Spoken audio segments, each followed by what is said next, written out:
Further discussion on the minutes.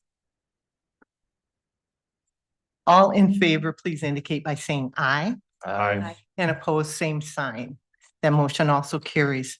Now we're moving into our first opportunity for public comment or discussion on the minutes. All in favor, please indicate by saying aye. Aye. And opposed, same sign. That motion also carries.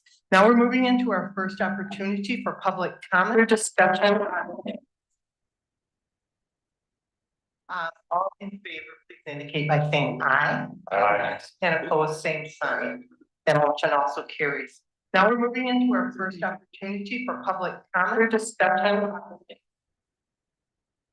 Maybe I'm too close to my microphone. All in favor, please indicate by saying aye. Aye. And opposed, same sign. That motion also carries. Now we're moving into our first opportunity for public comment or discussion.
primarily a quality improvement function. It's not a recipient rights specific function. And I'll talk about that in a little bit. But I mean, I am glad to see the number of incident reports increasing, because I think it's great when people report and we can keep an eye on what's going on. And I'm not the only one who sees the incident report.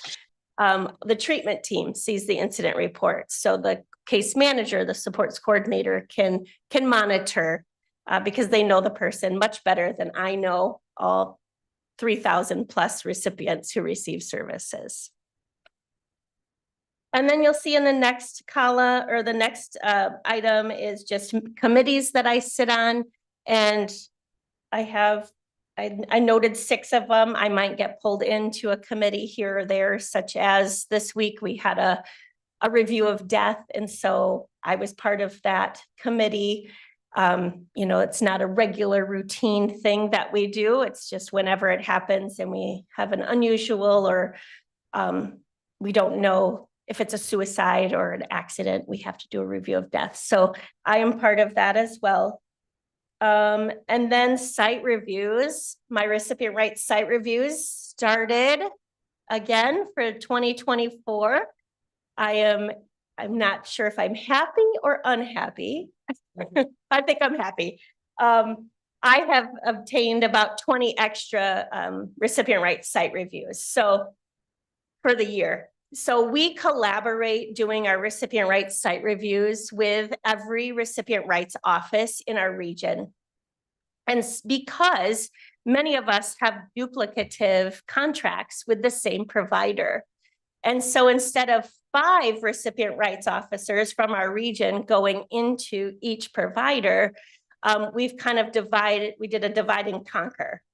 And so it's, you know, it's helpful. It's really helpful. So I pretty much have all of Ottawa County, and somehow a few of our other rights offices in the region acquired a couple of the Ottawa County contracts, because there's one individual from Network 180 who really, really loves a few of the providers in Ottawa County, and she was not willing to give them to me. But they've had some staffing changes at Network 180, and so they were all feeling a little bit overwhelmed. So I went through the list, and I came up with about, I think, 18 to 20 that I said, I will take these for 2024 and ongoing. And so they were very pleased about that, because it really doesn't make sense for a rights officer from Network 180 who lives in Lowell to drive to Ottawa County to do a rights site visit when I'm literally like 5 to 10 minutes away at the office, or from even where I live. So I have acquired a few more, but they have started. February, I did 6 of them. March, I've had a few. They start to increase as like the summer months, and in the fall. I do the majority of my site reviews in the fall because it's a little less busy for me anyway, with just, you know, school with my own family and spring breaks and vacations. So 6, yes. So far I've done more than 6, but for this report I've done 6. And then I did put in there like a licensed psychiatric hospital. I am in charge of Holland Hospital's recipient rights review. I go out there every July and do a recipient rights review. I'm also in charge, I should have listed it, their partial hospitalization program. I go do a recipient rights site review there as well. And then we have, I did list it with the crisis stabilization. And then we have one crisis home in Ottawa County that I will do. I think it's April or May is when that one is due. So that fills in some gaps, and it's nice. I mean, I think I say this every time I meet with you. These site reviews are they're amazing. We have some really great providers and staff, and it's just so good to connect again with all of the people who are doing amazing things for the recipients that are receiving services. And, you know, I don't necessarily teach the recipient rights class anymore. So then it's a good way for new staff to put a face with a name and know that I'm a real person, and they are welcome to call me, to email me if they have anything. And I think that's just really nice, because I'm sure some of their coworkers have, said, "Oh, rights is scary," and we're not really that scary. And maybe we are scary to that person because we've had to investigate them in some way. But, I do want people to reach out and call if they have any questions. So it's been a wonderful thing. It's been something I thoroughly enjoy doing. It's a great part of my job. Brianna, I have one question. You bet. Did you say you are the recipient rights officer for Holland Community Hospital? I am not. What did you say about them? I do the recipient rights site review at Holland Hospital. Oh, you do it? Okay, Yes. gotcha. So I was gonna say that. yeah, it's kind of confusing. So on the partial hospitalization program, Holland Hospital still isn't sure like who they want to have posters up for. So I made them put my posters up on their partial hospitalization unit because they have brand new rights officers. And so I was like, if anything, put my posters up there, because if there's a complaint with somebody receiving partial hospitalization services, I want them to know that they can call someone. And if you're not sure that the rights advisors at Holland Hospital want to do it, I want to do it. So my posters are actually on the partial hospitalization unit for now. But on the inpatient unit, they have their own posters posted. So up until 3 years ago, so this is the third year cycle for all inpatient hospitals to have a rights assessment like I have every 3 years. So part of our contract was for me and all the other rights officers across the state of Michigan to go into every inpatient hospital and do a review. And it just wasn't the recipient rights review. It was reviewing their policies. It was reviewing their investigative reports.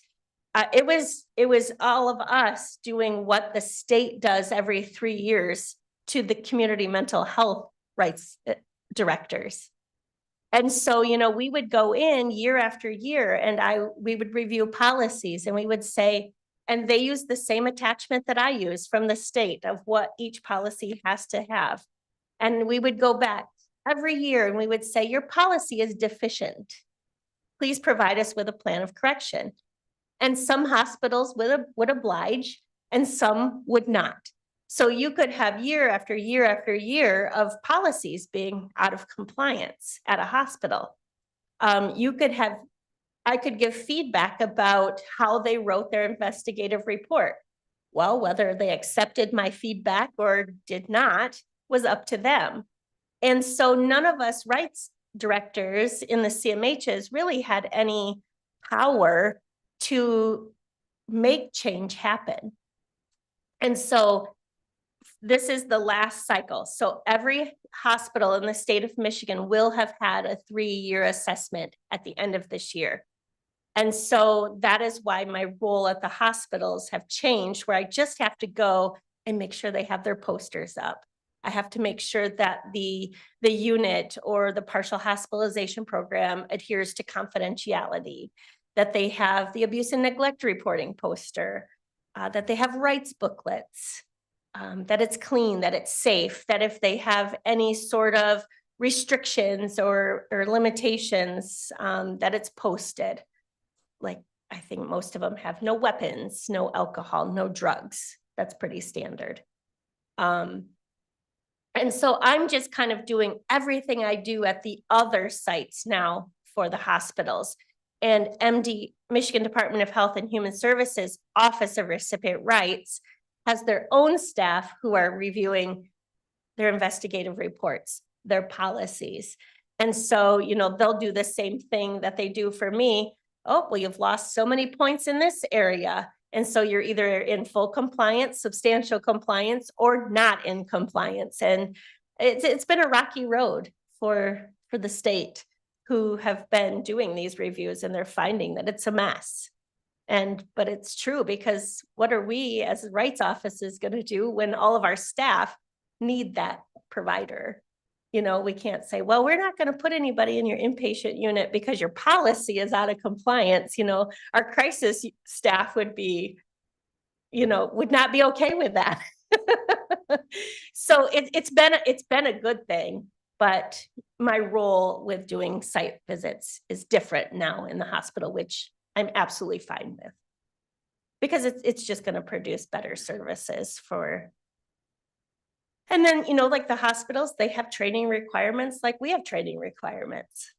And so now the state will review their training and make sure all of the required training items are captured when they're doing training with staff. So it really is a great thing. It's a good thing. Brianne, I got a follow-up question about your report. Sure. For these complaints that are here, are all of those also reflected in the Lara website where you go to look up AFC homes to read the narratives of special investigations? Could be. If it is a specialized residential home that community mental health contracts with, for instance, like the neglect class 3 in December for that residential DD that's listed, the licensing consultant from Lara would have been present for that. And sometimes even the adult protective services worker. Okay, so these are not primarily AFC homes I'm looking at here. Is it like hospitals or? Nope, they're not hospitals. You'll see, so all of December was a residential site. If you look in January, there's an outpatient provider, so Lara would not be involved in that one. The Lara would not be involved. Community living supports, the CLS, Lara would not be involved. So it would just be the residential MIDD where the licensing consultant may be involved. And they have different rules. Like I have the Michigan Mental Health Code that I have to go by. So those are the rights categories, where the licensing consultants under Lara have their own set of rules. They have their own handbook. And so what they look at sometimes is different than what I can look at. But for sure, any abuse, neglect, let's see, safe environment type of things, they would look at. But not always do they accept an investigation. Okay, so have some of these had special investigations? I'm curious if you could be able to report to me those homes or places so I could look it up just to read the narrative myself. And Lara only posts the ones that are substantiated. Mm-hmm. So, I mean, if they are involved, I can try to do that. I can try to remember that. Yeah. Okay. Brianna, another quick question. Sure. On Network 180, doing some of our site reviews. I'm trying to recall, was that an LRE thing that we had more than we could manage for a while? How did we land there? Yeah. So during COVID, or prior to COVID, I taught a recipient rights class in person at least twice a month. And it was a 4-hour class.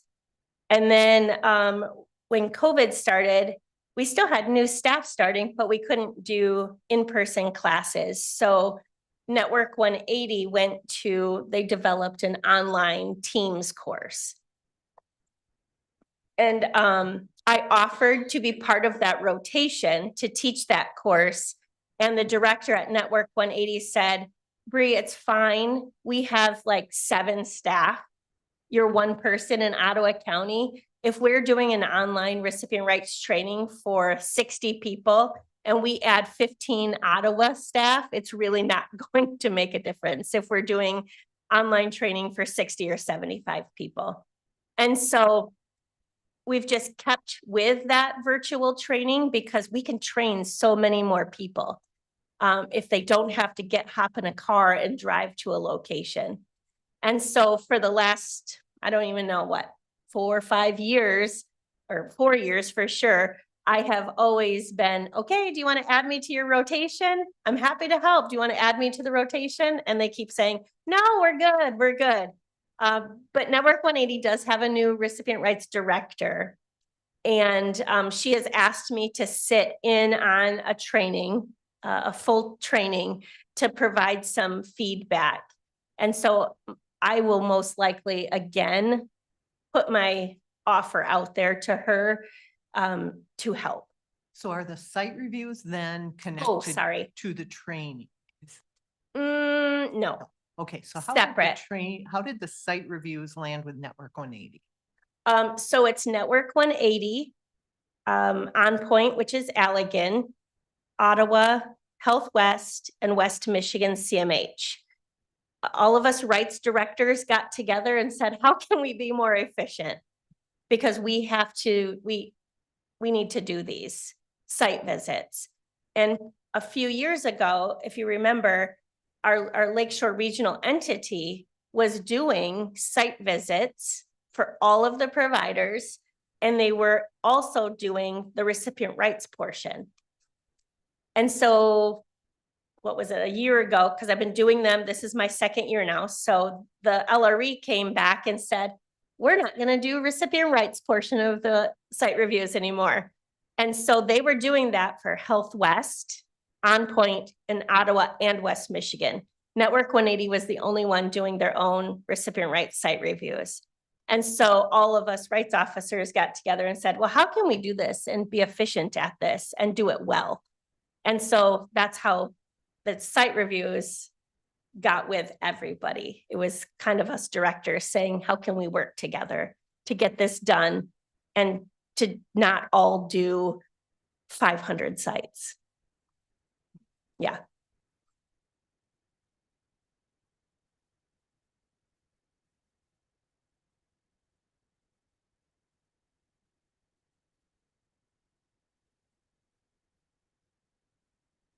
Any other discussion or questions for Brianna regarding the quarterly report that she presented? Thank you, Brianna. Oh, what does no code mean? Do we already mention that? No code is somebody filed a complaint that does not fit within any of the rights categories in the Michigan Mental Health Code. No code, no jurisdiction, they kind of go hand in hand. Sometimes I'll get a complaint about Holland Hospital. I don't have jurisdiction in Holland Hospital. Sometimes I'll get a complaint about a peer. I don't have jurisdiction over peers. I'll get a complaint about an aunt, a sister, a grandma.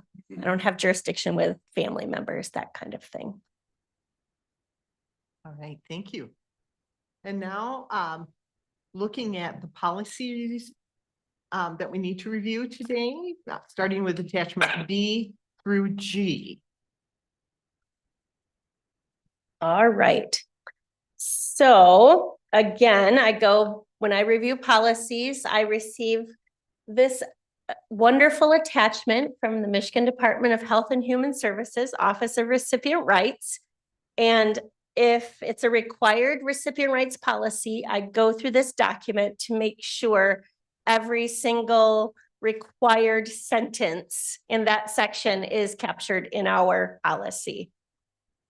So there are 3 or 4 of the 6 policies listed on this agenda are required policies by the Michigan Department of Health and Human Services Office of Recipient Rights. So you will see policy 1.1, the Recipient Rights Office and Staff. That is a required policy from MDHHS, Office of Recipient Rights. There have been 0 revisions made to this policy since 2020. They have not changed that category in any way. But I do like to go through that document sent by the state every year because sometimes they slip changes in there and I don't want to get caught not having something that they've trying to trick me into not having. So I know most rights offices probably only do this every 3 years. because that's when our assessments come, but that just seems really overwhelming to me. So I just do it every year. It's just easier. Keep that document, an active document and up to date. It just works for me. So policy 1.1 just outlines the recipient rights office and staff. It just talks about the rights office being available to staff and recipients by email, cell phone, email, all of that kind of stuff. This is, if you look at number C, or letter C under procedure, that one comes in handy from time to time, because occasionally we'll have someone say, no, you need to make an appointment to come over and talk to this person about a rights complaint. And so we whip out this policy that says the rights office has unimpeded access to recipients that are served under Ottawa County's umbrella and providers. And so that's in there, that's mandated to be in there. The majority of the things in here are mandated. It talks about the rights staff, if there's a new staff, and how they need to be trained and when they need to be trained by the state of Michigan. So for instance, Holland Hospital just hired a new recipient rights advisor. They have 2. And I do a once a month coaching with the lead, so the rights director, I guess, at Holland Hospital, because she's new and she doesn't have anybody at Holland Hospital to mentor her. So I said, how about if we just set up a standing meeting every month? We'll just talk about things that are happening that you might have questions about, writing reports, policies, your upcoming assessment, anything. And so they just have a new staff. So we got to talk about rights training, because I said, oh, when is, I don't know her name, I can't remember, Emily going through rights training. And she said, oh, we were just looking at that today. I think July. And I was like, all right, well, let's pull the policy out, because I know your policy should reflect my policy. And she needs to be fully trained within 3 months of hire. July's going to put her way out of compliance. So unless you're going to like say she was hired, I don't know, in April versus now, great. But you know, I think she probably needs to go to the April training. Oh, wow, I didn't know that. So things like that are in this policy. It also, this policy, the state, our contract requires people who do what I do to have 36 hours of continuing education that is approved by the Michigan Department of Health and Human Services, Office of Recipient Rights, every 3 years. And so that is where I primarily get my continuing education through like that annual rights conference that I go to. And then there's some quarterly recipient rights officers association of Michigan meetings that I will attend, but their agenda has to be really good for me to go. You will see policy 1.5 talks about this committee, the Recipient Rights Advisory Committee. Again, this is a required policy. It does not have any revisions to it.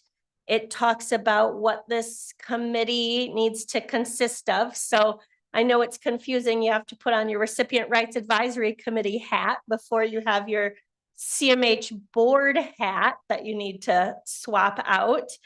But you know, we need to have at least 6 members. I know we always seem to struggle with a third of the membership being like, we don't struggle with like the primary recipients' family members, because I think we have a good representation of family members on this board. But we do sometimes struggle with like half of that third being primary consumers. And so we just need to always keep that in the back of our head, that that's what this committee has to look like when we're filling positions, because the CMH board is also the Recipient Rights Advisory Committee at this moment. So, which is great. I think it's great. So I have a training at the end of this meeting that goes through this policy. So I'm not really going to go through this policy in its entirety. Then the next required policy is the abuse and neglect reporting policy.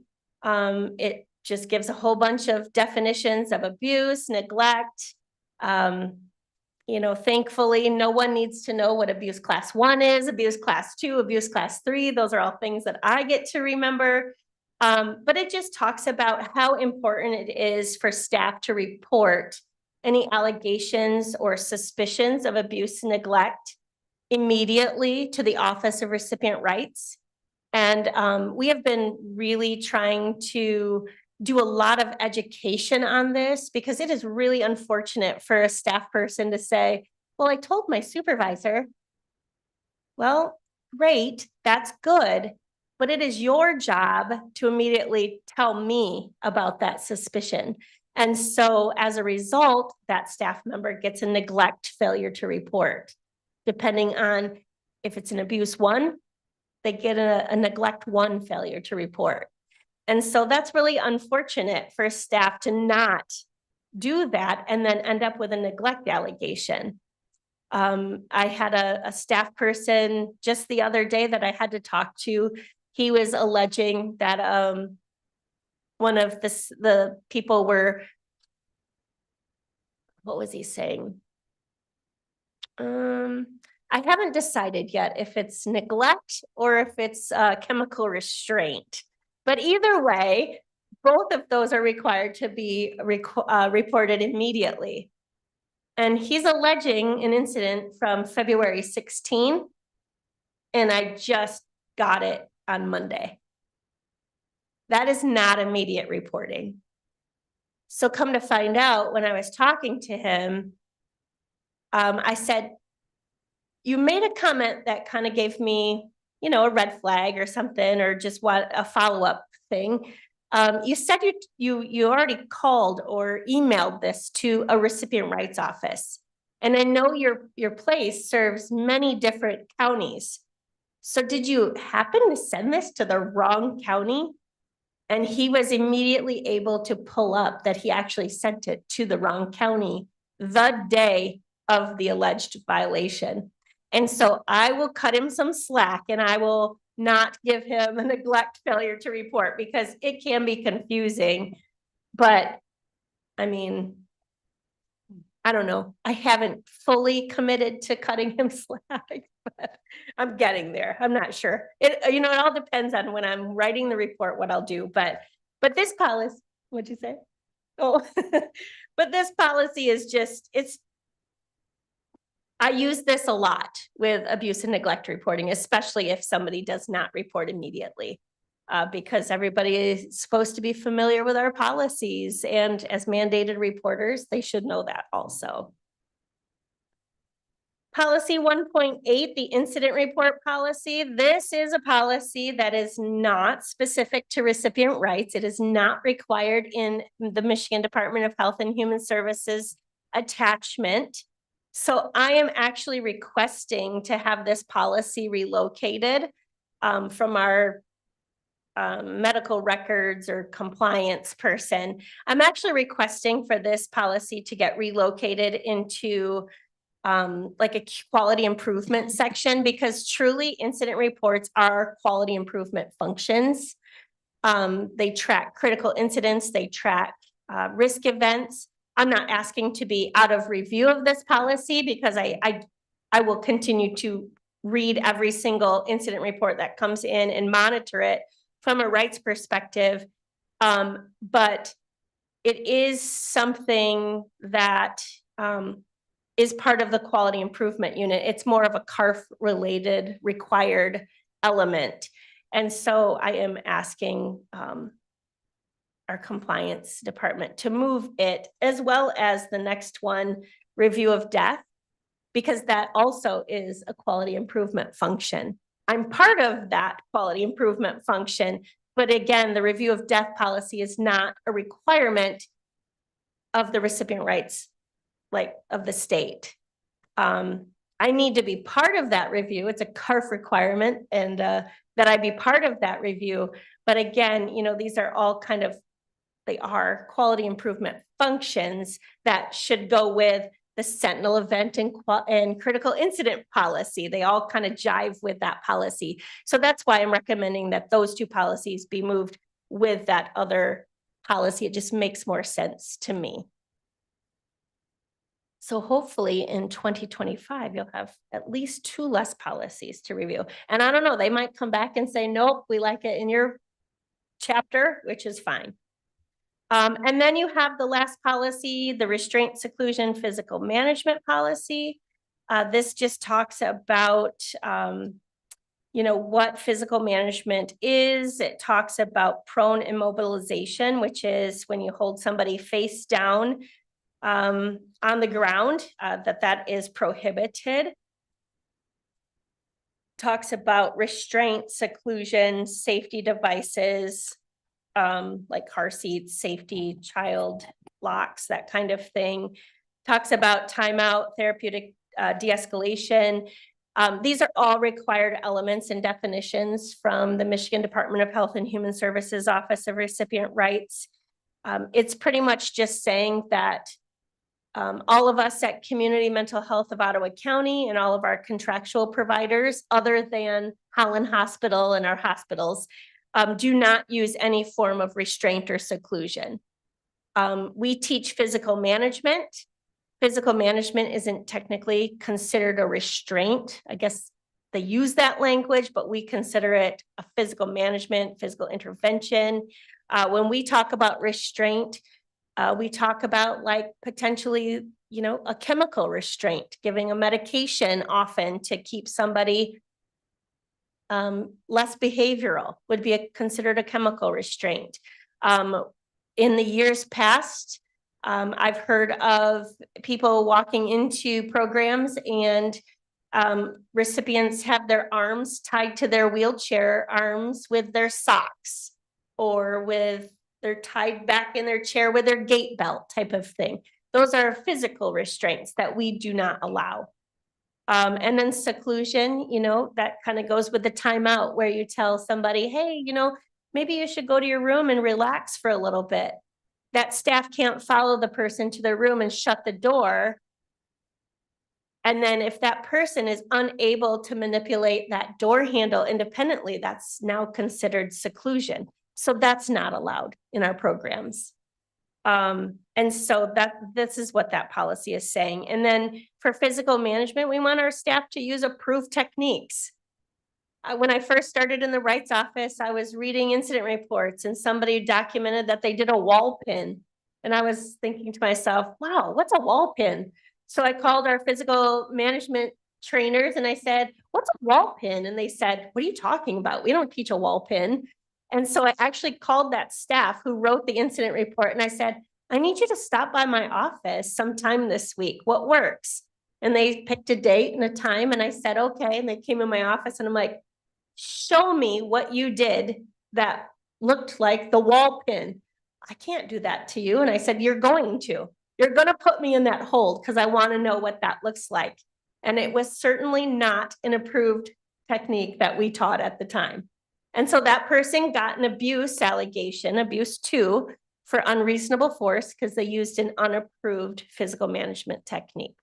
So that's where incident reports come in, handy from a rights perspective for monitoring that way. Is I can read about physical management. I can make sure they're using CPI, MANT, QBS, Satori, and then whatever other technique. And if I'm not familiar, then I just call that trainer and say, what is this okay? What does this look like? Or I can look it up on the internet also. So those are the policies for this quarter. Thank you, Brianna. Are there any questions for Brianna on the policies? Yeah, Brianna, all of these policies brought to mind the fact that when we meet as a board, we're going to be reviewing the Flat Rock Manor contracts. Sure. And there are a number of homes listed there. And I individually have gone to the Lara AFC website and I've identified various special investigations that raised some concerns for me. And so in light of what you just said about these policies, have you reviewed these as well, these various homes and the special investigations? And if they raise any particular concerns for you, I mean, for me, like, vetting, training, oversight, comes to mind. And we're going to be voting on this Flint Township South. And there's a special investigation there that I thought was kind of ugly. So I was wondering if you've looked at those and if you had some opinion about what you identified. Sure. I have not been involved, so there must not be any Ottawa recipients involved in those special investigations. I do periodically go through the Lara website myself, and I do some checking, especially if we're going to be placing new individuals. I can't speak to how, if anybody's told about those. I mean, I do know we have to offer choice to people, and sometimes, recipients and guardians choose sites that maybe I wouldn't necessarily choose myself, but that's the beauty of choice. But I will say for like Flat Rock, since that's coming up for discussion today for a contract, the licensing consultants in that area, if any of their investigations involve an Ottawa recipient, they always call me every single time. They are really good about reaching out and collaborating and doing joint investigations the best we can. They know I'm, 2.5 hours away from them, and so they take that into consideration. So I do think that's a positive, is that, in Ottawa County, we have a really great relationship with the licensing consultants in that area. Same thing here in Ottawa County. We have an amazing relationship with all of the licensing consultants who work out of like the Kent County office that cover Ottawa, all the surrounding areas. We go on many joint investigations together. I was just on one this week with one of the licensing consultants. And what I think is awesome about that is sometimes staff get confused because there's so many different parties that they have to send a complaint to. And so sometimes they'll send it to the recipient rights office and forget to call it in to centralized intake. And so knowing that you have these good working relationships, I was able to call the licensing consultant for the Ottawa County place this week and say, hey, I received a complaint. It's about yada, yada, yada. And she was like, oh my goodness, I don't have anything about that. So then she was able to open a complaint, and then we met out there that same day together and did a joint investigation. And so I find that even in different counties, you establish relationships with the licensing consultants that are out in that area, and you can kind of help one another. I do think, with Flat Rock, that yes, there are investigations posted, but I also look at that and I think that's amazing because people are actually reporting there, because I don't know that that happens everywhere.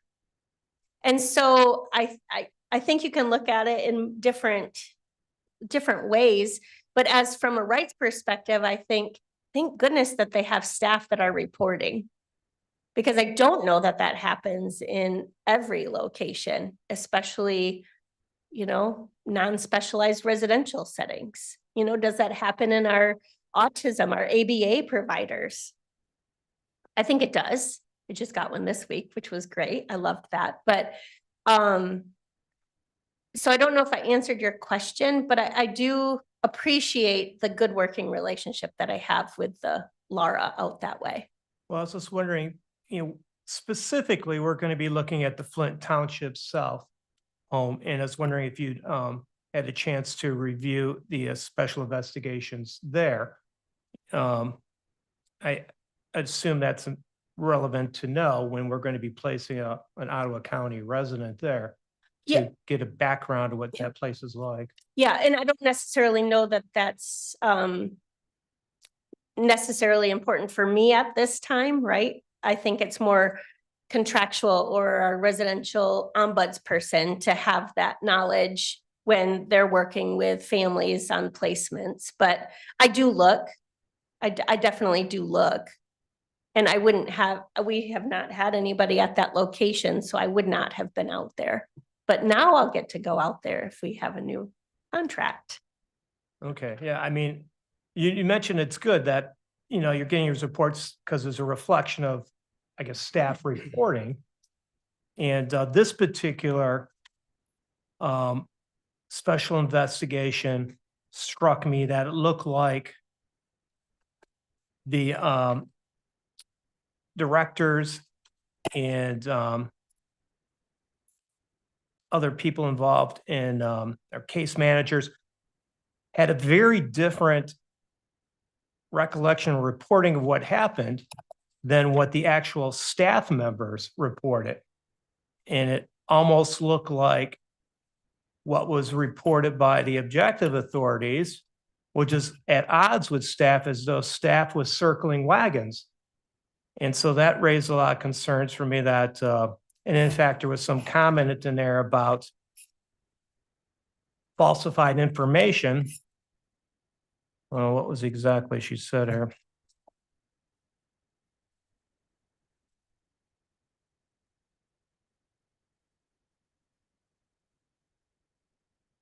There was a Elizabeth Simon of recipient rights made the comment, adds that the incident report received from the facility was falsified as it was not an accurate reflection of what occurred. Which was my impression, given what was reported by people in recipient rights and versus what staff had reported. Sure. And I think that happens from time to time, right? Not everybody is forthcoming with information. But that's a good reflection that you had Laura and you had a recipient rights officer from that specific county involved in the investigation together.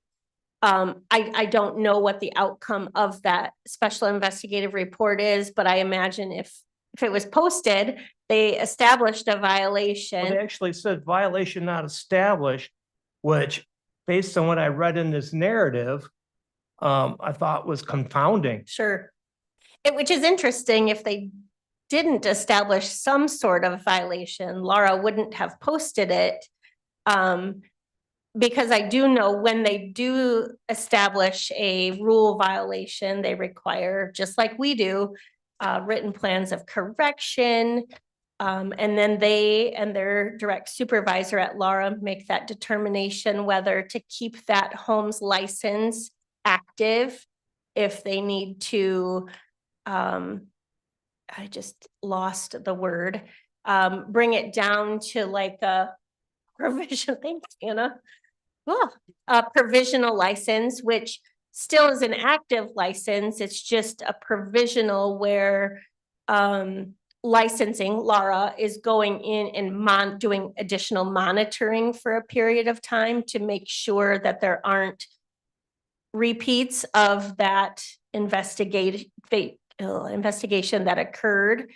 And so, not always does the rights office and the Laura consultant always come out with the same outcome, but usually, and it's different because like Laura, their rules and regulations hold an agency accountable.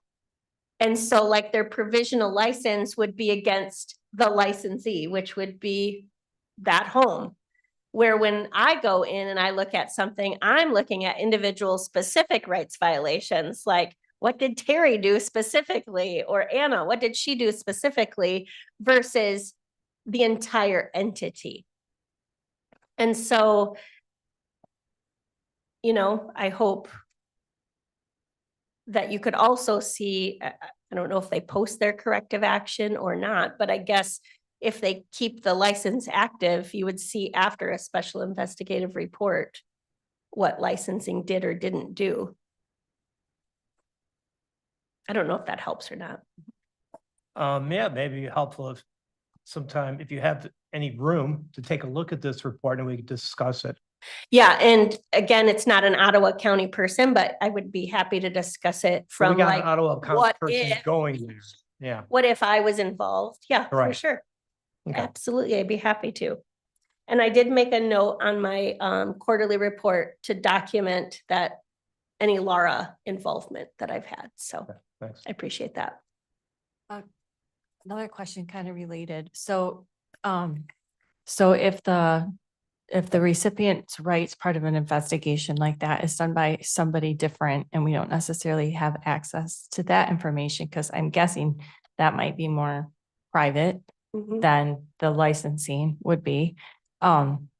Is that something that, when we find incidents like this, that you could access if we needed more information? Could you make that kind of a call to the recipient's rights person in that area and say, hey, is there, I know we can't have all the information, but is there more here? Sure, I think I don't know how much they could share with it Yeah. based on confidentiality HIPAA. But I could definitely like say we're considering a new site. I could probably send out an email to my colleagues and say, does anybody contract with this site? Does anybody have any concerns or praises for this site? I could do something like that. I know people have reached out to me also and said, you know, hey, we're thinking about contracting with this provider. Can you send me your last site review? Even just to review the recipient rights portion. But again, you know, it might not be what Laura looked at or something like that, but Yeah, because you are right. It is a different perspective when you're looking at licensing an entire entity versus, protecting the individual person. yeah, So, yeah, okay. Thanks. yeah, Well, we'll follow up on that, I yeah, guess, for on sure. individuality and confidentiality. Now, if a resident dies in a group home, is there, I mean, that's going to create, I think, some concern for the guardians of other residents in that home about what happened. Now, is the cause of death, or is there any way that information can be discussed with the guardians of other residents? Because, Not without a consent of the from other the guardian. recipient, the other guardian. Okay. Mhm. Yep. I mean, I think you could say there's been a death. Anytime we have an active recipient who passes away, we request the death certificate. And if there's an autopsy report, we request that. If it comes back anything beside natural causes, then we do that review of death, that report of death policy, that review of death process. But yeah, I mean, it's all protected health information, and without consent, we can't share. I mean, if you have a good relation, if that, other guardians in those homes, typically, I mean, I can think of one particular home in Ottawa County. The residents have lived there together for probably 20 years plus, and the guardians all have really great relationships. And they probably share a lot of protected health information amongst themselves, which is absolutely fine. They can do that. I just can't do that, or any of our staff can't do that. Brianna, I'm just thinking, and Anna, maybe I'll ask you too, are you on our list for doing this specialized training that we're going to, is recipient rights on our list of trainings? No. That might be something down the road to consider, because so many of these things are great for all of our board members to deeply understand. And so, I don't know, just something for the future to think about. Well, I just had one question, and it's a really easy one, but it's kind of on this really great discussion. It's more of a history question. You said when you were presenting the whole Recipients' Rights Advisory Committee, did there used to be an advisory committee? Because it seems to me like maybe there should be a separate committee from this to listen and learn so much more. And so I'm wondering, did there used to be a separate committee from this? Well, you are the committee, so you're separate. It didn't always make up, it wasn't always made up of the CMH That's what I board mean. members. Yes, yes. But how long has it? Like this as long as I can remember. Really? Yeah. How long has that been? I've been in, okay, so hang on a minute. I gotta think about how old I am. I've been in the rights office for 18 years. And I bet 15 of those years, the board has been the Recipient Rights Advisory Committee. Since 2008, it's been part of board members have been the Recipient Rights Yeah. Advisory Committee. Do other CMHs do that same? I'm just learning. So, Yes, you know what I'm yes, saying? They do Yeah, it they the do. same way. And Some is also that. Some, we're charged with having a separate meeting, and I think it's actually confusing, I think, to folks coming in, because we'll say at the end of this, okay, call for, dismissing this meeting, Yeah. and people think, oh, we're done, No, it's just this portion of the But board meeting. is Wouldn't the- it make sense? It's the way the DCH wants it set up, a separate meeting. It just seems like there's so much, Oh, yeah. so many great questions that you just have Yeah. this separate little group that you talk to, and then you come back and report, and then at least a portion of us will fully know what you're talking yeah. about. And typically, like a Recipient Rights Advisory Committee, so we just reviewed that policy. It has to consist of 6 members? Half of those people Yeah. need to be primary consumers or family members, and half of that third need to be a primary consumer. Okay. And so, yeah, like we have had that separate, and I get it. It would Yeah. most likely be less confusing to have it on a different day or whatever. But it also is, if you do go away from like this concept, then I would report to the CMH board, I believe, at least once a year for the annual report, but I probably would do the semi-annual and annual report. But yeah, we have had it separate. I We sort just of- haven't for the more than not. Okay. I just was curious if there's ever been a separate has been. committee. Yeah. That was still board members and what you talked about, but just, It wasn't even 6 board people. members. yeah, It was just 6 people. interesting. Good. Yeah. Yeah. Because the role of this committee, which we'll talk about in the training, is to protect me in the rights office. And so, I mean, that's really the function of this committee, to make sure we have funding, to make sure like Lynn and Anna aren't, putting Mhm. any pressure on me to make any decisions I don't want to make, and all of that kind of stuff. So, I just was wondering if it was a separate board committee ever. That's, yes, it has. thank you. You're welcome. Thank you. That was an easy one. All right, then, moving on to attachment H, the budget. All right, so this is a requirement annually that the Recipient Rights Advisory Committee reviews the budget of the Office of Recipient Rights. And I have no idea how to read this budget.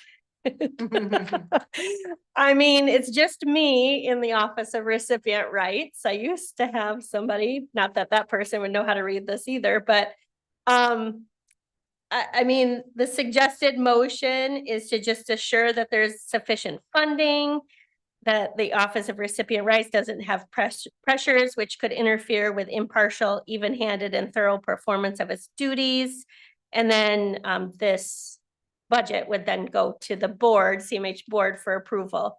So, I mean, it doesn't look super complicated. It has benefits, and it has, I don't know, things that I pay for out of a budget, like a telephone and vehicles and all that kind of stuff.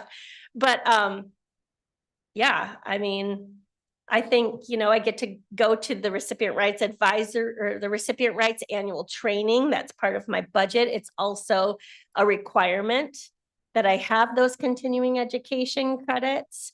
I've never been told I can't go to the conference, because I mean, that would be a problem, right? So Brianna, before I call for a motion, let me just ask you, do you have the resources that you need to do the job that needs to be done? For sure. Yeah. Okay. Is there a motion to approve the budget as presented in attachment H? And the wording for that is to approve the fiscal year 24 CMHOC recipient rights budget as presented to assure sufficient funding and to assure the recipient rights office does not have pressures which could interfere with the impartial, even-handed, and thorough performance of its duties. Is there someone who would like to make that motion? I have a, I guess, follow-up question first. So I'm basically looking at your check stub here. In a way, I mean, just budget, I this is your guess so, budget. yeah. Minus, I Postage don't and know if it would cars be and- Exactly a check stub. Amy, would you mind? Could you?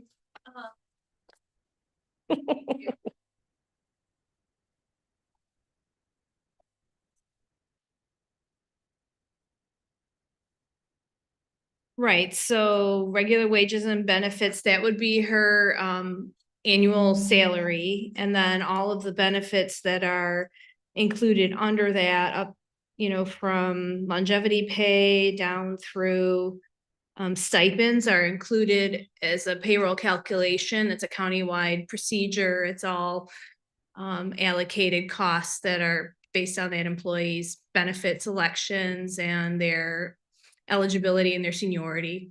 So they're all kind of calculated for on that behalf. The other things we just kind of budget based on a 3-year average of what expenses are. And also, you know, we collect information like how much is the membership and dues that you, for the things that you participate in, what do you expect for travel and phone use, and kind of budget it that way.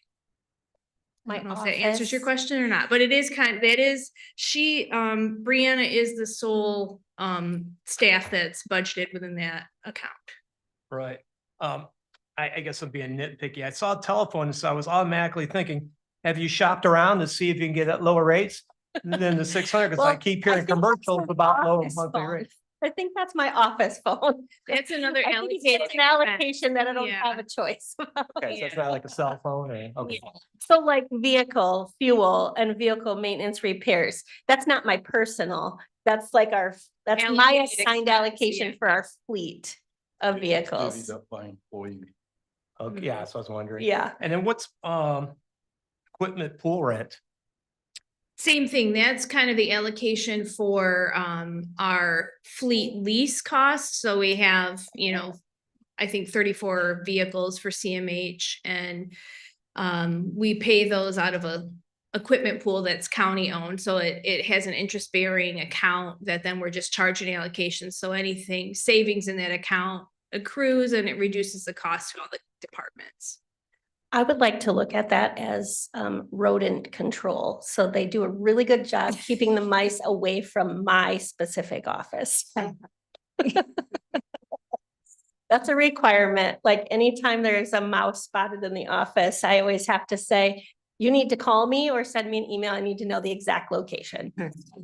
Because I will avoid those locations at all costs. It sets you up a chair to stand on and. Yes, Yeah. absolutely. A safe chair without wheels. Probably. Perfect. Thank you, Amy. Mhm. And now is there someone who would like to make that motion? So moved. Or It's been made, the motion has been made and supported. Any further discussion? All in favor, please indicate by saying aye. Aye. And opposed, same sign. The motion carries.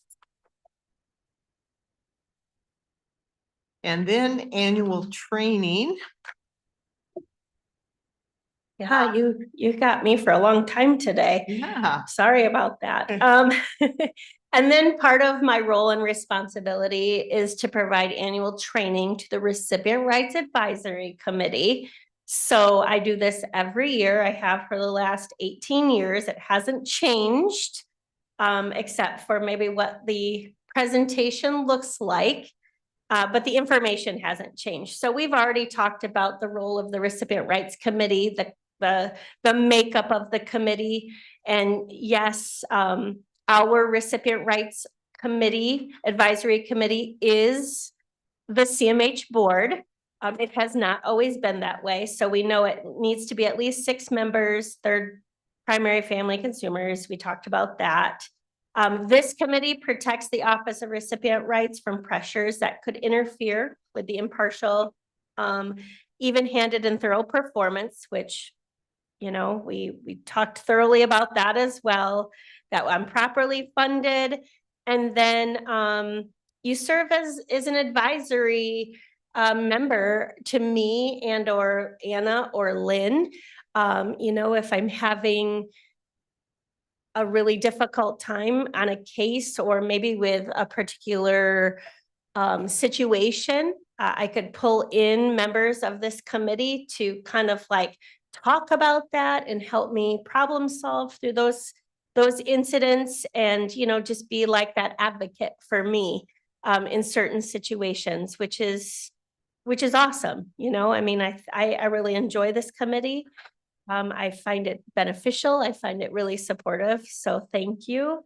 And then all of the Recipient Rights Advisory Committee members serve also as the Recipient Rights Appeals Committee. And so anytime that I complete an investigative report, I attach, it's kind of it's a form letter to the end of the summary report, which goes to the recipient, parent of a minor or guardian of that person, and then the person who filed the complaint. Those individuals have the right to appeal. Sometimes it's whether I substantiated or not substantiated, which you'll find is not an appeal right. But this committee also serves as our appeals committee, and we do not get many requests for recipient rights appeals. But it's not a bad thing either. So really the role of the rights office is to do monitoring, education, prevention, complaint resolution, and advocacy. So sometimes, you know, it's not necessarily a recipient rights related action, but it is something that I can do some follow-up and do some connecting with other players on behalf of a recipient for like the advocacy role. It's sometimes just linking and coordinating, like I'm not the right person to talk to, but let me get you to that right person. So not what is a right? A right is something that is defined by law. So you'll see, like on my quarterly report, I know, Stephen, you had asked, like, what's a no code? Well, that's when there's not a code that I can connect that complaint to. A no jurisdiction. I don't have jurisdiction over every entity, over every situation. And so things that I can look into have to be within the meat and bones of that Michigan Mental Health Code, Chapter 7, Rights of Recipients. And some of those examples are, you know, our recipients have the right to be free from abuse and neglect. They have the right to be treated with dignity and respect. And that's different for everyone.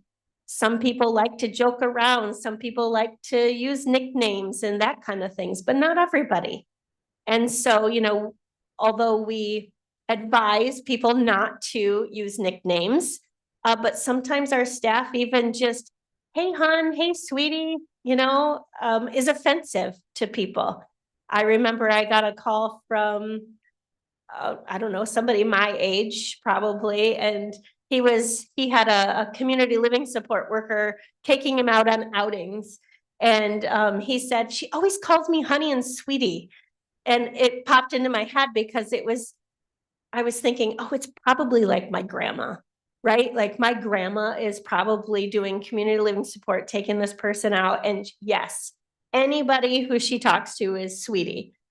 But then I asked more questions and I said, well, how old is your community living support worker? And he said, 19, right? And I am her elder and she needs to respect me. And I said, okay, I'll follow up with this because, you know, that's obviously it bothered you enough. You called me. So let's fix this. So we did.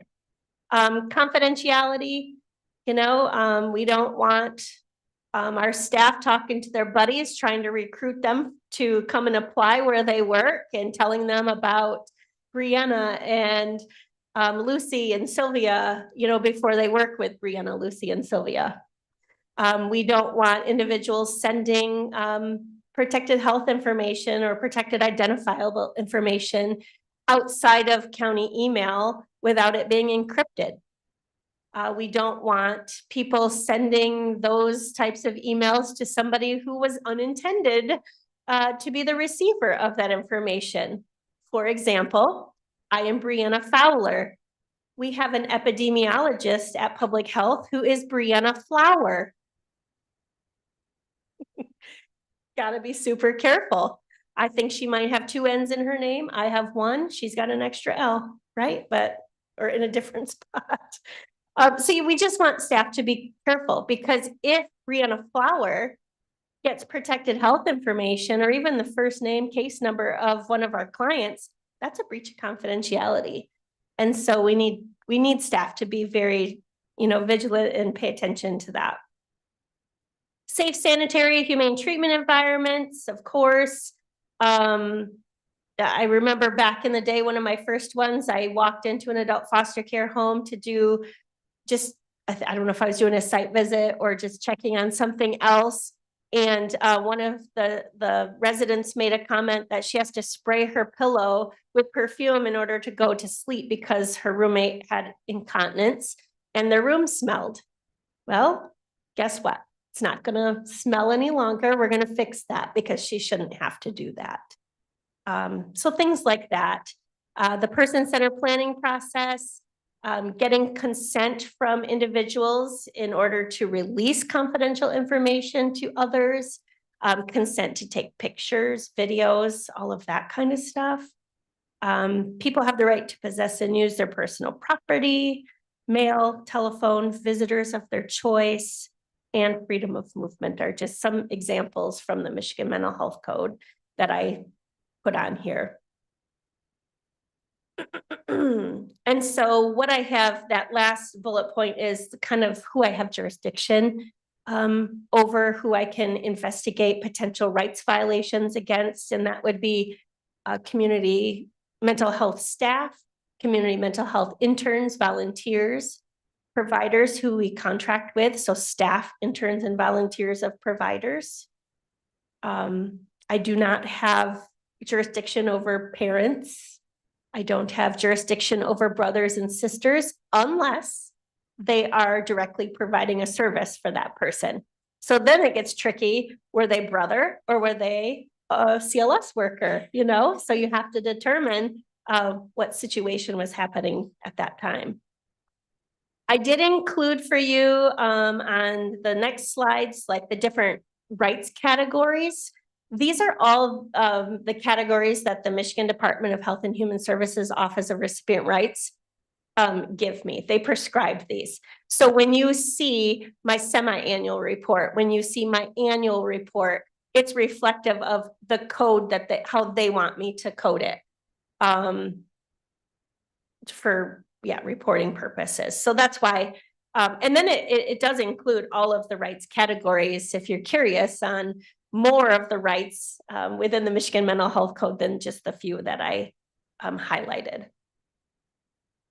So what happens when I receive a complaint is I determine if it's a code protected right, if it's not, and I acknowledge that within 5 business days. So they just get a letter saying, I received your complaint on this day, your written or your verbal complaint. I summarize that complaint or write it verbatim. And then I check a box deciding if it's going to be investigated. Excuse me. Or if it's not a code or out of my jurisdiction. If it's a no code or out of my jurisdiction, I don't just say, sorry, no code, sorry, out of provider or out of rights jurisdiction. I'll actually add some information on why that's the case. And maybe there's a different organization or person that they should follow up with. And I'll put all of their, telephone numbers and email addresses in that acknowledgement letter also. All investigations need to be completed within 90 days, and that's calendar days, not business days, with status reports going out 30 days and 60 days. Rights investigations may be reopened or reinvestigated if there's new evidence that wasn't presented at the time. So sometimes I'll do an investigation on, say, breach of confidentiality. and nothing was substantiated back in the day, 4 months ago. And then the guardian calls me again and says, well, what are we going to do about this breach of confidentiality? And I'll have to specifically ask, well, we looked at that 4 months ago. What's new? What's new that we didn't look at? And if there's nothing, I'm not going to redo an investigation. But if there is something new that has transpired, we can reopen it. All substantiated abuse, neglect, restraint, seclusion, retaliation, and harassment violations require disciplinary action. So that is minimally a written reprimand up to employment termination. And again, I do not prescribe what that needs to be. I kind of give minimally, it has to be this, but it can be this, or this. And so that person, that provider or CMH will need to send me a written plan of correction of what that disciplinary action is within. Sometimes I don't give them 10 business days or calendar days. Sometimes I give them 8 because I have to issue a summary report by the 10th day. So they have pretty quick turnaround where they have to take action, and they have to tell me exactly what and when, like the date it occurred. And then other violations, they require remedial action. So that could simply be like, hey, Dave, we have this policy, you can't do this. Let's review it together. It could be training. It could look like a verbal coaching. It could be a written reprimand, but again, it could be employment termination. Just depends on where that employee is at that time. If they're already on a plan of correction for performance, I don't know that. So that's why I don't prescribe it. And then the summary report will go out, and that goes again to either the person who will go out to the person who filed the complaint, the recipient, and if that recipient is a minor, to their parent, and or if they're adult, it goes to their guardian. I put a little picture in of what the complaint process looks like, what I just explained. So you will see on there, it'll have an intervention option, and I do not do interventions. I feel like I put just as much effort into an intervention as I do an investigation. So I just do the full-blown investigation, and I give people the right to appeal. The Office of Recipient Rights is required to either substantiate or not substantiate based on a preponderance of evidence. So, is it more likely than not that it did or didn't happen? And of course, I'm interviewing, I'm looking at documents. It could be, a behavior plan. It could be an incident report. It could be a psychosocial assessment. It could be, you name it, doctors, like med reviews, lab results, all kinds of different things that I could look at. We talked about the remedial versus disciplinary action. So I'm not really going to spend a lot of time on that. But the last bullet point where it says the recipient, complainant, parent, guardian have an appeal process. And so, if I substantiate or not substantiate, that's not debatable. That's not an appealable action.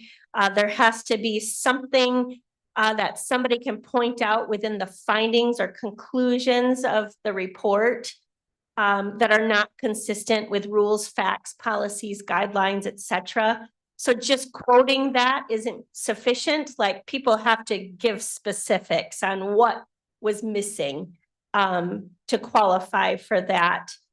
If action was taken, you can appeal that the action will not provide adequate resolution. If there was 0 action recommended, that's not an appealable action because there was no action required or recommended.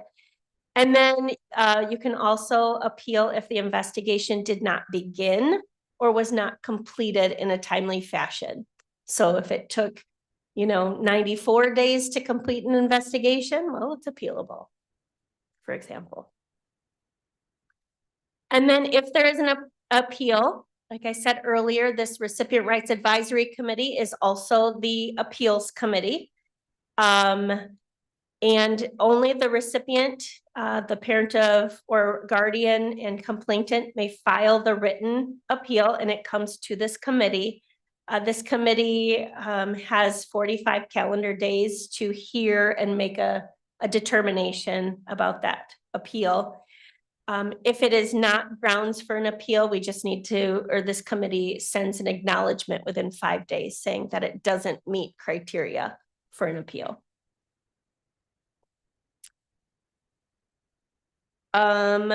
So yes, so 30 days, this committee would meet to review, and then you can choose one of the 4 functions. You can uphold the report as written by the Office of Recipient Rights. You can return the report for further investigation. You can uphold the recommend additional or different remedial or disciplinary action. Or you can request that an investigation be completed by an external entity such as the State Office of Recipient Rights. And then that needs to be documented within the 10 days. So you'll kind of see like the 5 business days, the 30, the 10, kind of all equals 45. So then I attached just an outline of the appeal process. If we have time, maybe sometime this fall or maybe even December, since the December meeting is shorter, we could even like consider doing a mock appeal if you wanted to do that, just to see, you know, we'll just take all identifiable names out of a complaint, and you know, we could go through a dignity and respect complaint and as if somebody did an appeal, and just so you can see what an investigative report looks like and kind of see what that process would look like. I think that would be kind of fun. And that is all for your required annual training, but yeah, I'll happily come back and talk about recipient rights specifically if that's something you're interested in. Right, thank you. Are there any questions for Brianna? If we have an appeal, that would come to us, you say? Yeah, there's, if it's if you're gonna hear it, yes, it would come to this Will we committee. have a special meeting, it would be Yep. incorporated, okay. It'll be a meeting. special meeting. Yep, closed session. For sure. Yeah, like I said, we don't receive very many of them. I think in the 18 years that I've been in the rights office, maybe 2. Which is, I mean, it's not a good thing or a bad thing. I mean, it's people's right to appeal. So if there's a legitimate reason, absolutely. Just a question. So, and I walked in late. I apologize, Brianna, for whatever reason, it's not on my calendar. So I apologize. It's not on mine either. You showed up. I know, right? Question for you. I want to get kind of the question that Donna was asking, because if in fact, you know, our role as a board, and especially for recipient rights, that we are to protect you from any pressures regarding decisions that you've made. Do you know, do other CMH boards have leadership on their recipient rights, the leadership of CMH on their board? Because it seems like that's kind of contraindicated. I can think of 2 for sure that do exactly what we do here. Their CMH board is their Recipient Rights Advisory Committee. It's not mandated to be that way. It can be a separate committee. I think in years past, it's always hard to find community members, parents, recipients to participate. So I think a lot of people have just said, well, we have that composition on our CMH board, so they can do both or something. But yeah. I just think it might be difficult for you in your position or anybody else that holds it to, if they have a concern that's run contrary to what leadership would Sure. like. Yeah. Yeah. You would be comfortable Better disclosing. protected. Yeah. Yeah. It's not been an issue so far, but Good. yeah, it's good. I have a question, and maybe it's just kind of a general question, but you had said earlier that that are drugs ever used are they ever allowable to be used to help control a person's behavior? So we have individuals who receive medications for agitation, aggression, anxiety. They're prescribed, monitored, usually by our behavior management committee, if it's for behavioral purposes. Okay. If there's a diagnosis tied to that medication, it does not need to come to the behavior management committee. So, for example, recently, I went and reviewed a medication administration record at a location. And I noticed that one of the as needed medications, like an Ativan, for an example, was given more than prescribed. And so that could potentially be seen as a chemical restraint and not allowed. But if it was given once a day as prescribed for this, or this, then that would be acceptable. Okay, so it just needs to be managed care and as appropriate. Yes, it Under has the to match that script. Okay. All right, because I think certainly in the incident, Stephen, that you're pointing out, I mean, like that person's not safe for the other people in the home. And so I would certainly think some sort of managed care Sure.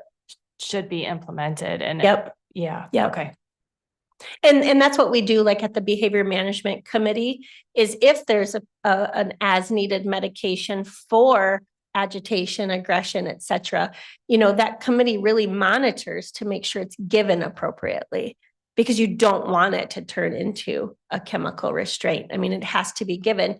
If it's a Ativan that's prescribed, I don't know why I have Ativan on my brain, but I do, up to 3 times a day. Well, the staff can't routinely be giving that Ativan at 7 a.m., 2 p.m., and 9 p.m. It's as needed, and they have to document that there was that behavior to give that medication. And so those are good things that we monitor to make sure it doesn't become an as needed, just turned into a 3 times a day type of medication. Okay. And so let's say you have an incident where we have somebody who's out of control and perhaps and staff is having a difficulty with that person being out of control. Would that be a complaint if they're not doing anything about it? Could potentially be, for sure. Mhm. Okay.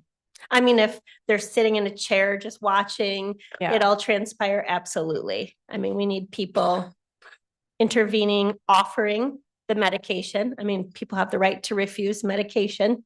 Even someone in an agitated state has the right to say, no, thank you, I don't want that. So yes, we definitely could look into like services suited to condition, right? Are you doing anything? Or are you putting people at risk of harm? Is it a neglect situation? So then I'm just feeling for staff a little bit in the situation too, because say you have an agitated person and when they're agitated, they probably don't want the meds. And so then you have an agitated person whose rights would be to not take the meds. And then you have vulnerable Mhm. other people in the home who may get injured if they don't take the meds. Yep. So, And then you got to redirect and keep people Yeah. separated and do a lot of other different measures. Thankfully, at least like on incident reports and through behavior management, I do see people accepting that medication to help them calm down more than refusing it. okay. Good question. All right. Thanks. All right. Thank you for your report. Yes. Is there any old business that needs to come forward today? Hearing none, we'll move into our second opportunity during the Recipient Rights Advisory Committee for public comment. Is there anyone who would like to make a comment? Denise Nichols, Holland Township. My comment is, as a parent, we don't get to see these incident reports. Brianna has done a really good job occasionally, letting me know some of the things that are going on. But as a parent, I don't have a right to see this. I don't get calls. I don't know exactly what is happening. And then for your chemical restraints, my daughter is on a couple PRNs for when she gets agitated. And she always has to verbally ask for them, which for her is really hard because when she's agitated and out of control, she will not ask for them. So we've tried different things, but they still say she has to verbally ask for them. But no, that's my big thing is, I don't know what's going on all the time. And I hear what my daughter says, but I don't know what staff is saying. So I don't know exactly what is happening. But thank you. Thank you. Any other public comment? Sorry, Rosalie Austin, City of Holland. Recipient rights is a rabbit hole. I feel it's a huge conflict of interest having the board being the appeals committee. And March 29th, 2019, my daughter went to her first specialized residential, which happened to be a Flat Rock home. The outcomes were proof I was saying happened. And it was all a lot unsubstantiated, but what are we paying for? Hundreds of thousands of dollars for poor quality, negligent care. My daughter landed in a nursing home after 5 months at a Flat Rock home. How many people? It's a common occurrence since I've since found. It's accepted. It's allowed. As far as I'm concerned, I feel complicit and complacent in systemic abuse and neglect in these specialized residential homes. And I don't see much improvement. It should be a quality improvement process for an incident report, but if incident reports aren't being done and one person looks at these incident reports and decides if it's a complaint or not, and the ring around of, well, that was my intention, just quality improvement. And the staff, I understand it's a difficult job for them, it's challenging, but what are we doing to prevent placements? There's alternatives to placement that before they reach to the point of crises and families in crises and needing placement, what are we doing more to provide simple respite care? Respite providers there's not enough. There's not enough CLS providers. And the intensity and severity of behaviors in challenging autistic people, nonverbal, the most vulnerable of the vulnerable to state their needs, is being disregarded. And other counties do include public and promote more involvement in the recipient rights committee, the recipient rights committee's appeal and all that, because I was probably one of those appeals in the 18 years and nothing happened for any improvement there. And I do spend time reading those Lara reports, investigations, and I lose sleep over it. It's absolutely disturbing what happens in some of these homes. And if there's no authority to improve that care, what are we paying for? It's allowed. And it's a different licensing thing than nursing homes, but site reviews are posted publicly for site reviews. Do we get to see these site reviews that are performed? Any corrective action plans that are in process? Leslie, I Oh, is it apologize, 3 but your minutes? time has elapsed. I appreciate your. We could talk all day on it, and further training, even for parent guardians, Thank you. is Thanks. Thank you. Hmm. Any other public comment? Anyone online, Patricia? All right, and Can I ask then one more question of Brianna that just kind of, so under those circumstances, Brianna, would you be the investigative body then? Flat Rock is obviously not in our area, the Flat Rock homes. I have jurisdiction over anybody like from Ottawa County. Yes, that would live in any outside of our area. Okay. Thank you. Mhm. all right, thank you. And our meeting is adjourned. And we'll move right into our board meeting.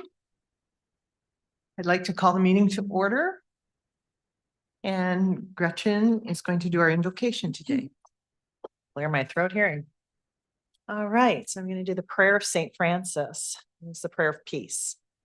So Lord, make me a channel of thy peace, that where there is hatred, I may bring love, that where there is wrong, I may bring the spirit of forgiveness, that where there is discord, I may bring harmony, that where there is error, I may bring truth, that where there is doubt, I may bring faith, that where there is despair, I may bring hope, that where there are shadows, I may bring light, that where there is sadness, I may bring joy. Lord, grant that I may seek rather to comfort than to be comforted, to understand than to be understood, to love than to be loved. For it is by self-forgetting that one finds. It is by forgiving that one is forgiven. It is by dying that one awakens to eternal life. Amen. Amen. Thank you. And please note our mission and vision statements as written on our agenda for today.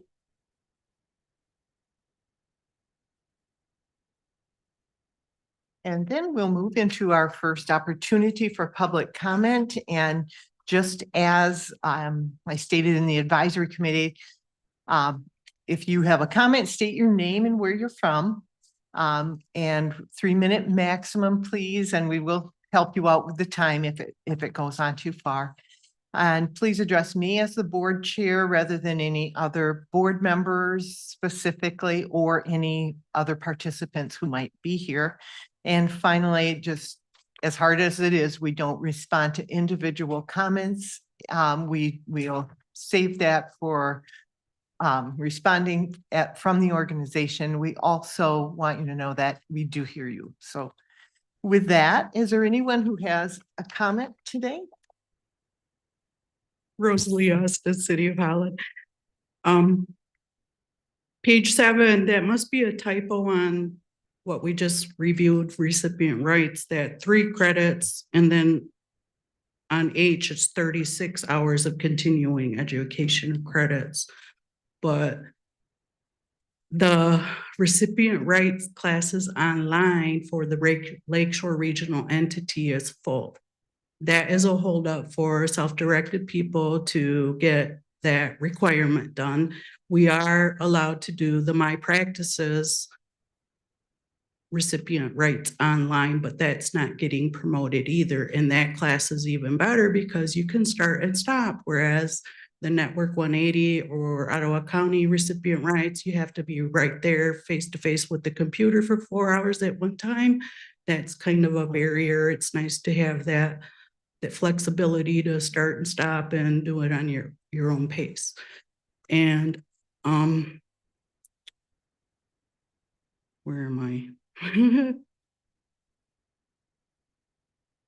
Yeah, I just would love to see more people involved in the recipient rights and educating and informing themselves about it, because that's what I've had to do, is educate and inform myself about all of this, because the process is so complicated. And I feel the system is protecting the system instead of the recipient, because we just heard we're protecting the director of recipient rights. And I don't hear much of, what can we do to make things better for people who are suffering from abuse and neglect that can occur in any setting. And I could just go on and on, but it's hard and difficult to talk about this. And my trauma response to the system is advocacy. And I'm glad, because a lot of people are afraid to speak up. They're afraid of the retaliation. They're afraid of a discharge notice. They're afraid of 24-hour discharge notice. That if you make a complaint that is valid and the poor outcomes prove it, that what are they going to do? Because a lot of us, we can't take care of our loved ones by ourselves. we're aging. There's other ones older than me with higher needs individuals that are basically locked out of services or denied appropriate services, and they don't have the time and energy to fight the system and constant appeals, complaints. And I'm a chronic complainer, but I want what is best for the consumer, the individual, especially the ones who cannot speak for themselves. Thank you. Any other comments? Okay, I'm Denise Newhouse. My daughter's situation, she has been given her notice from the home. So she's supposed to be out the end of April.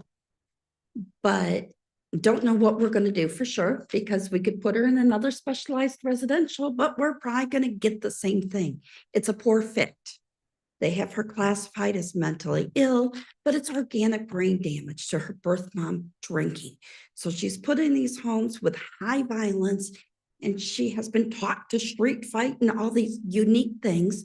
So we need to get her in a calm place so she can react the way we expect her to, or we would like her to, so that she can feel safe. So, but the big barrier there is, like I said before, cost of housing. They have nothing to help. So I don't know what's going to happen there. But my second thing is Flat Rock Manor. My daughter was the first resident at Heatherwood, and they ended up with 3 of our daughters. Rosalie's was in the same home as mine.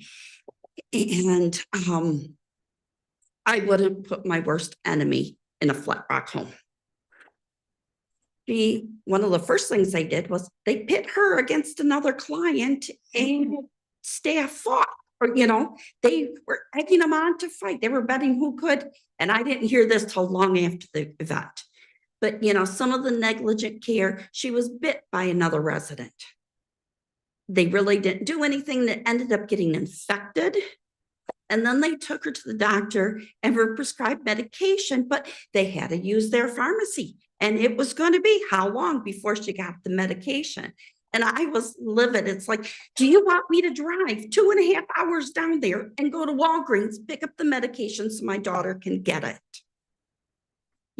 But things they did in that home, they had them watch Shades of Grey as activity that all the clients are supposed to do. And Michaela finally said, forget it, I'm not doing it. My mom would not approve of it.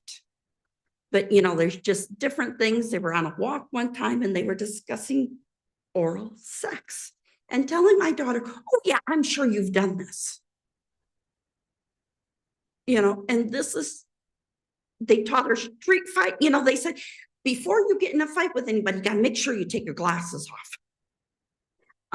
Not acceptable. She had her glasses broken multiple times by different clients. She had her Kindle broken, and they kept promising to replace it. And it was her only thing she could do to be alone and try to entertain herself. And I finally bought a new one, But Flat Rock, I'm sorry. I do not. Sorry to interrupt you, Yeah. but time. Thank you. Any other comments?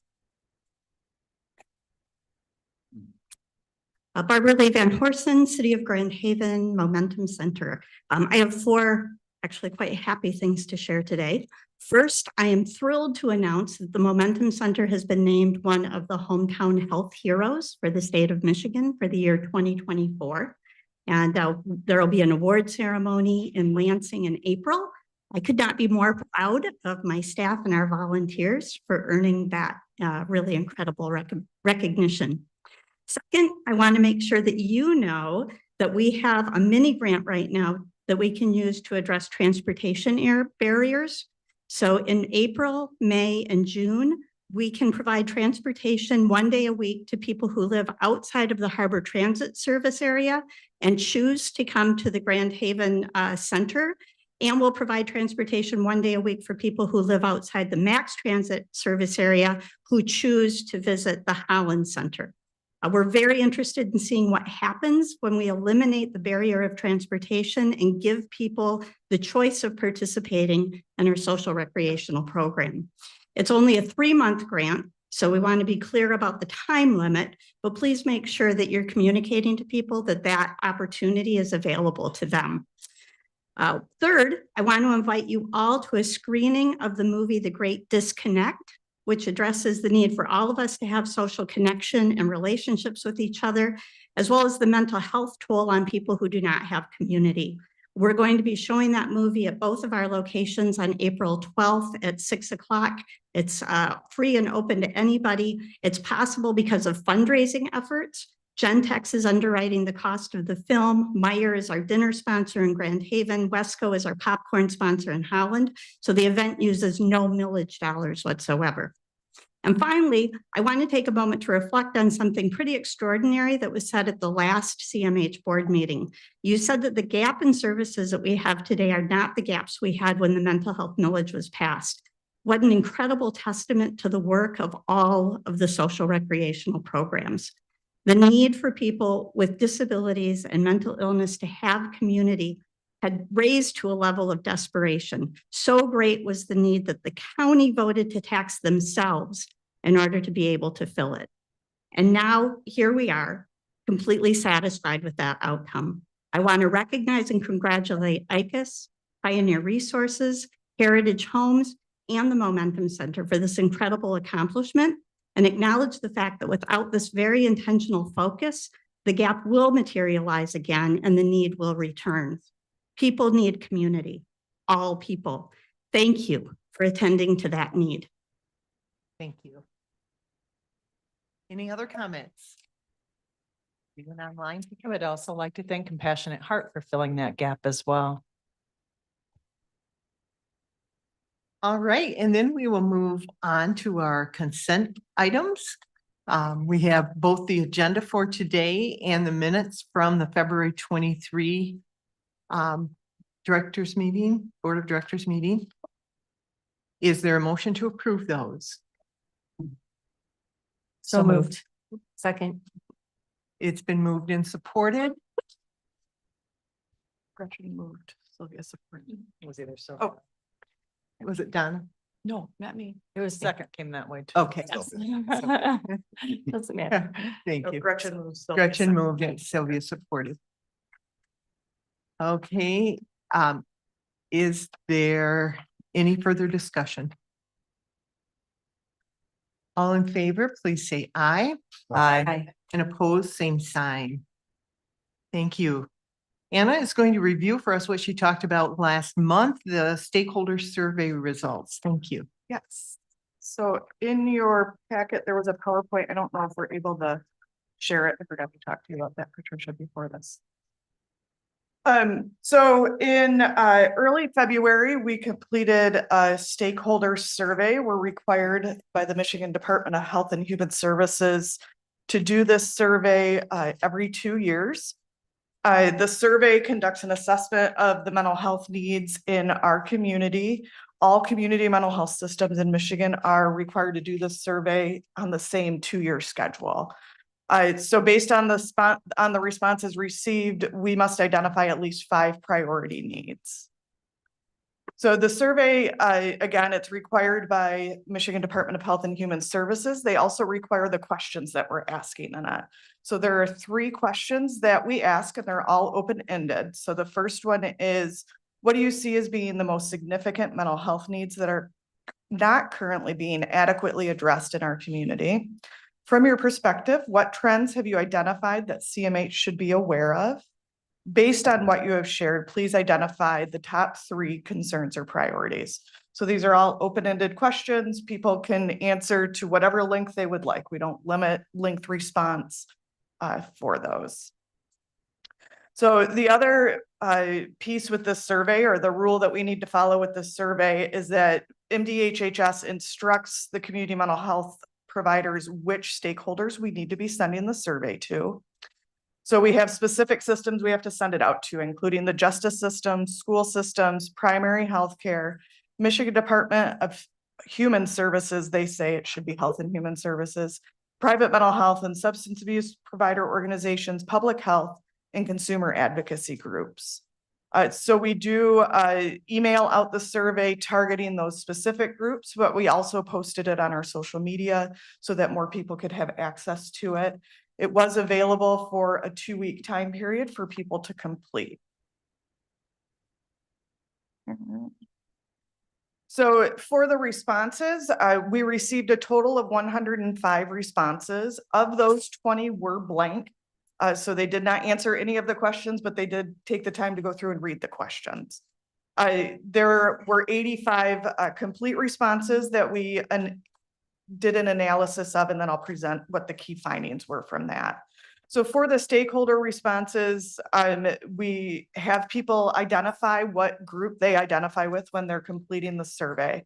So 40 responses came from the school systems, 20 from consumer and advocates, 12 from private mental health or substance use disorder providers, 6 from primary health care, 4 from public health, 2 from Michigan Department of Health and Human Services, and 1 from the justice system. So after we reviewed all of the responses, and they vary in length, some are 1 sentence and some are multiple paragraphs, but we go through and identify key themes throughout those, and then we group them into different categories. So this is just the top 5 out of that. We did end up having about 8 categories that we grouped items into. So priority 1 was identified as access. So 54 of the 85 respondents identified access to services as a significant mental health need not being addressed here in our community. And some of the key things that were mentioned were needing more resources, options for mental health services available regardless of insurance or someone's ability to pay. More mental health service options available for children, mental health services available at school, timeliness to receive services, more programs for people who have aged out of school, better access to crisis services on nights and weekends. There were many responses related to mental health services for schools. One of the things that we noticed as we were going through this was we did have 40 responses come out of the school system. So I think that did increase the number of people who were really interested in sharing their information about that topic. The second priority area is housing. So 22 of the 85 respondents identified housing as a significant need not being addressed in our community. And of that, the themes from it were more affordable housing, more housing for the intellectually and developmentally disabled population, and more capacity at the homeless shelters. Priority area number 3 was mental health. So 13 of 85 respondents identified mental health concerns as a significant need. Those concerns included concerns about anxiety and depression, phone and social media addiction, self-harm or suicidal ideation, substance use disorder, and an increase in aggression or violence in youth. Turkey can't get in. Oh, Sorry. can somebody let Beth in? Then priority area number 4 was regarding community resources. So 6 of the 85 respondents identified community resources as being a significant concern. Those community resources included needing more parent and family support, more free and low cost community activities, classes on building healthy relationships and life skills, and more support groups. And priority area number 5 was staffing. So 4 of the 85 respondents identified that staffing was a significant mental health need, and that we need more experienced qualified workers, counselors, psychiatrists, social workers, and we need more community living support and respite workers, which I know this board, we have talked about that a lot here. So the next steps with these top 5 priorities is we need to send in a response to the state with the results of our stakeholder survey, identifying the top priorities and our plans to address those priorities. And then we're going to work on the planned actions to address the identified priorities. So they'll be incorporated into the plan that goes to the state along with our performance improvement plan. And then in the strategic plan as that's getting developed. Any questions for me? Yeah, have you gotten for each one of these priorities where you say like 54 out of 85 or, 13 out of 85? Do you have a breakdown of who those stakeholders were? Because I see that, for instance, education is really heavily weighted with 40 respondents and, consumers 20, and then the others are far less. So, I'm wondering, as far as these priorities, which of the stakeholders are primarily driving those?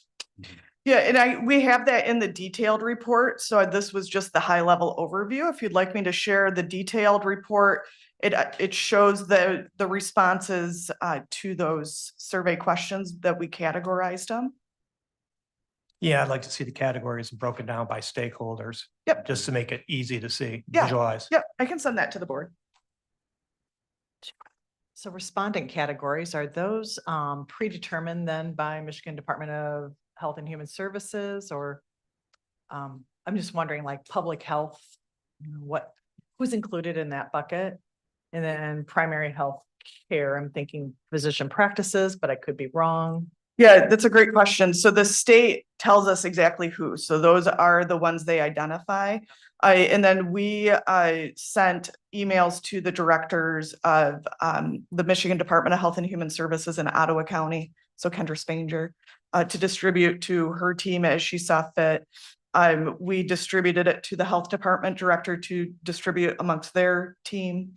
And then I believe we sent it to the PHO, the Physicians Health Organization, for them to distribute to do a response to. For primary care. Yeah, yeah. And I'm just curious because I don't see health systems represented Mhm. here in the emergency rooms. And they Like, weren't that one of the part, required That's interesting. stakeholders. So we have to stick within what the state tells us. We can't, for this survey, we can't deviate from that. Sure. That's So, but usually for what other the bottleneck surveys, is oftentimes is Yeah. in the ED, and so they might be aware of kind of specifically where those barriers are. yeah, and I would Social groups. anticipate, yeah, we would see access crisis care probably bubble out of if we were able to send it to that specific stakeholder group. Anna. Yeah. I see 20 consumer/advocates Mhm. gave a response, and did you how did you disseminate to the general population for a chance to response? Did you go like people who've been served here before, something handed out at their appointment, or? Yeah, no. So the way we distributed, we followed how other community mental health systems did the distribution. So there was some targeted to those specific groups on the list, and then we put it on our social media and broadcast it through Okay. that. So I see, system stakeholders, we got a great response. I don't know how great, but I'm concerned about the consumer/advocate themselves, and yeah. there's no voice coming from the people that truly utilize the services, but there's a voice of other agencies where people are knocking on the wrong door or whatever, you need to go to mental health, that kind of thing. That's a great question. So the state defines the stakeholder advocate as being stakeholder advocate groups. So we did send specifically to the ARC of Michigan. We do not Okay. have like a NAMI group who's active in Ottawa County right now. There is another survey that we will be doing later this year that is the consumer satisfaction survey. Okay. That's the survey that we do hand out at appointments. We also send it out to every recipient of our service and to guardians so that we can get as broad of feedback from the people that we're receiving services. Is there any way you could do those kind of at the same time? What? That would, I know. I'm just wanting Yeah. to be able to really compare it, but. That's a great question. Yeah. So I'm not sure, honestly. Okay. This stakeholder survey is required to be done by March 31st. We have to have the priority results submitted. For the consumer satisfaction survey, that one we work with the Lakeshore Regional Entity. There's a work group of all the community mental health partners in the region who developed the consumer satisfaction survey and push that out. And I think the timeline, it's for this summer to go out. I think last year it was also done in the late spring or early summer. Yeah.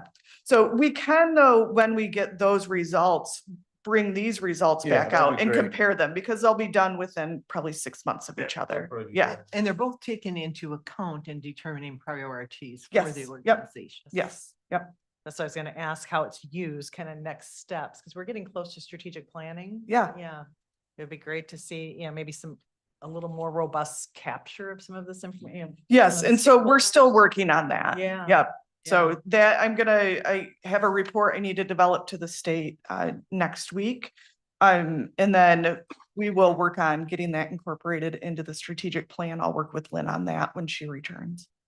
I would agree with Dave on that, because that was my thought too, is that with the hundreds of people that you serve through community mental health, 20 to me seems really, really low and not Yeah. and I completely understand how hard it gets people to answer surveys. Yeah, and in the And so I don't have an answer to that, Yeah. but I wish that number could be higher because I just think that's who we really want to hear from. yeah, and the consumer satisfaction survey does have a much higher response rate. I'm sorry? The consumer satisfaction survey has a much higher response rate. The results of the 2023 survey are available on our website. If you wanted to look at them, I can make sure I send that link to the board. So that will be, it's about 6 months prior to this time frame here, maybe 8 months. And but- this is just a side thought question, and I'm not meaning to be silly, but it would be an interesting question to put on there. If you don't use community mental health, why not? Because my son does not receive services, but it'd be interesting to find out from people. Because I talk to a lot of people that have no idea that they could come here to get supports for this or for that. So I know this comes from, Michigan Department, I understand that, but an interesting question to be, well, why don't you? Because these things could be able to help you. But I think that number 20 is pretty concerning to me too, just because we want to know what you need help with. Yeah, yeah, in this survey, we can't add a question to, but I think we Yeah. could consider as we look at future surveys, if you aren't receiving services, why not? I know that we've talked about doing that, when we're considering future millage funding, if we're gonna seek that funding, Yeah. doing a bigger community survey, and I think that would be an excellent question. And it has to be a different push, because if obviously I'm not gonna be on the mailing list, so I wouldn't get that survey from you. So how you put that out there will look differently. Yeah, and I think that one would have a far different way of distributing. Yeah, than what- absolutely. Yeah. So I we know would it's end a up having to bigger work with the thing. county on that. Yeah, it's a bigger comment, but it just, Yeah. I think that's an important step Yeah. to capture. I think so too. Quick question. And go ahead. Sorry, just a second, that I would be super interested in a countywide survey of needs, because I think we have a lot of families who are not using CMH who do have needs. And even just to know, like what kind of services are needed for us to develop resources for in the county, for our families and our people, like what gaps do we have? Because I feel like we're operating a little bit blind, because if they're not involved in the system, we're not talking to them. So I'd love to see a countywide. Yeah. Yeah. For the school system stakeholders, who specifically were those sent to? Like how many were sent out and? Yeah, it was sent to the OAISD, and then there was a staff who did a push to distribute it out to the schools. I don't know how they did that though.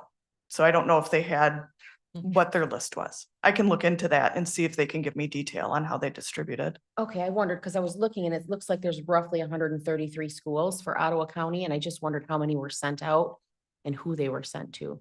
Okay, I can look into that. Okay, thank you. Yep. Any other questions for Anna? Thank you. Yeah, thank you. Is there any old business that we need to bring up today? All right, then we'll move on to new business. We first have our service contracts, and Bill's here to talk us through the service contracts. Well, I was wondering if I should make a motion now, just like we did last time. I'd like to vote on these contracts separately. And it was asked at the last meeting, do I just want to do it for that meeting? The more I think about it, I'd like to just do that going forward as well. So each meeting, we're going to vote on individual contracts rather than as a package. So right now, there isn't a motion on the table to amend. We generally hear from Bill regarding all the contracts. I'm going to suggest that we go ahead with that because I'm thinking procedurally, it's not a time that we can amend right now, Stephen. So I think we'll have Bill go ahead and talk through them all. Then there will be a motion and that could be amended. Okay. Are you comfortable with that? Yeah. Okay, thank you. Bill, So go through all 14? please. Okay, all right, thank you. Well, hello. I'm here today to seek your support on 14 contracts. The first one is for an organization called Arts in Motion. And that's based out of Grand Rapids. They'll be providing health and wellness activities such as dance, cardio, drumming, yoga, and whatnot, movement to folks with IDDs. And this will be a lump sum payment of $22.50 that we'll be paying the organization, and they charge $40 a session. So it's a pretty cheap service. So that's the first one. The second one is for Mocha Corporation, and this would purchase 60 memberships to the Holland Aquatic Center, 52 for our members and 8 for staff to be able to use the Holland Aquatic Center. The third one is for Spanish interpreter services, Gabriela Cruz. We've used her in the past. This is a renewal contract. The fourth one is Robin Gaba. We'll be hosting a training on April 25th. It'll be an all-day training. Up to 300 folks can attend that training. It's going to be at the United Methodist Church in Holland. And we're excited about that one. It's a pretty cool book. I have the book if anybody's interested in learning more about this one.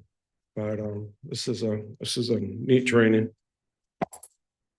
The fifth one is a contract amendment to increase rates for community living supports for preferred employment and living services organization. And that is depending on the code, a 3 to 5% rate increase.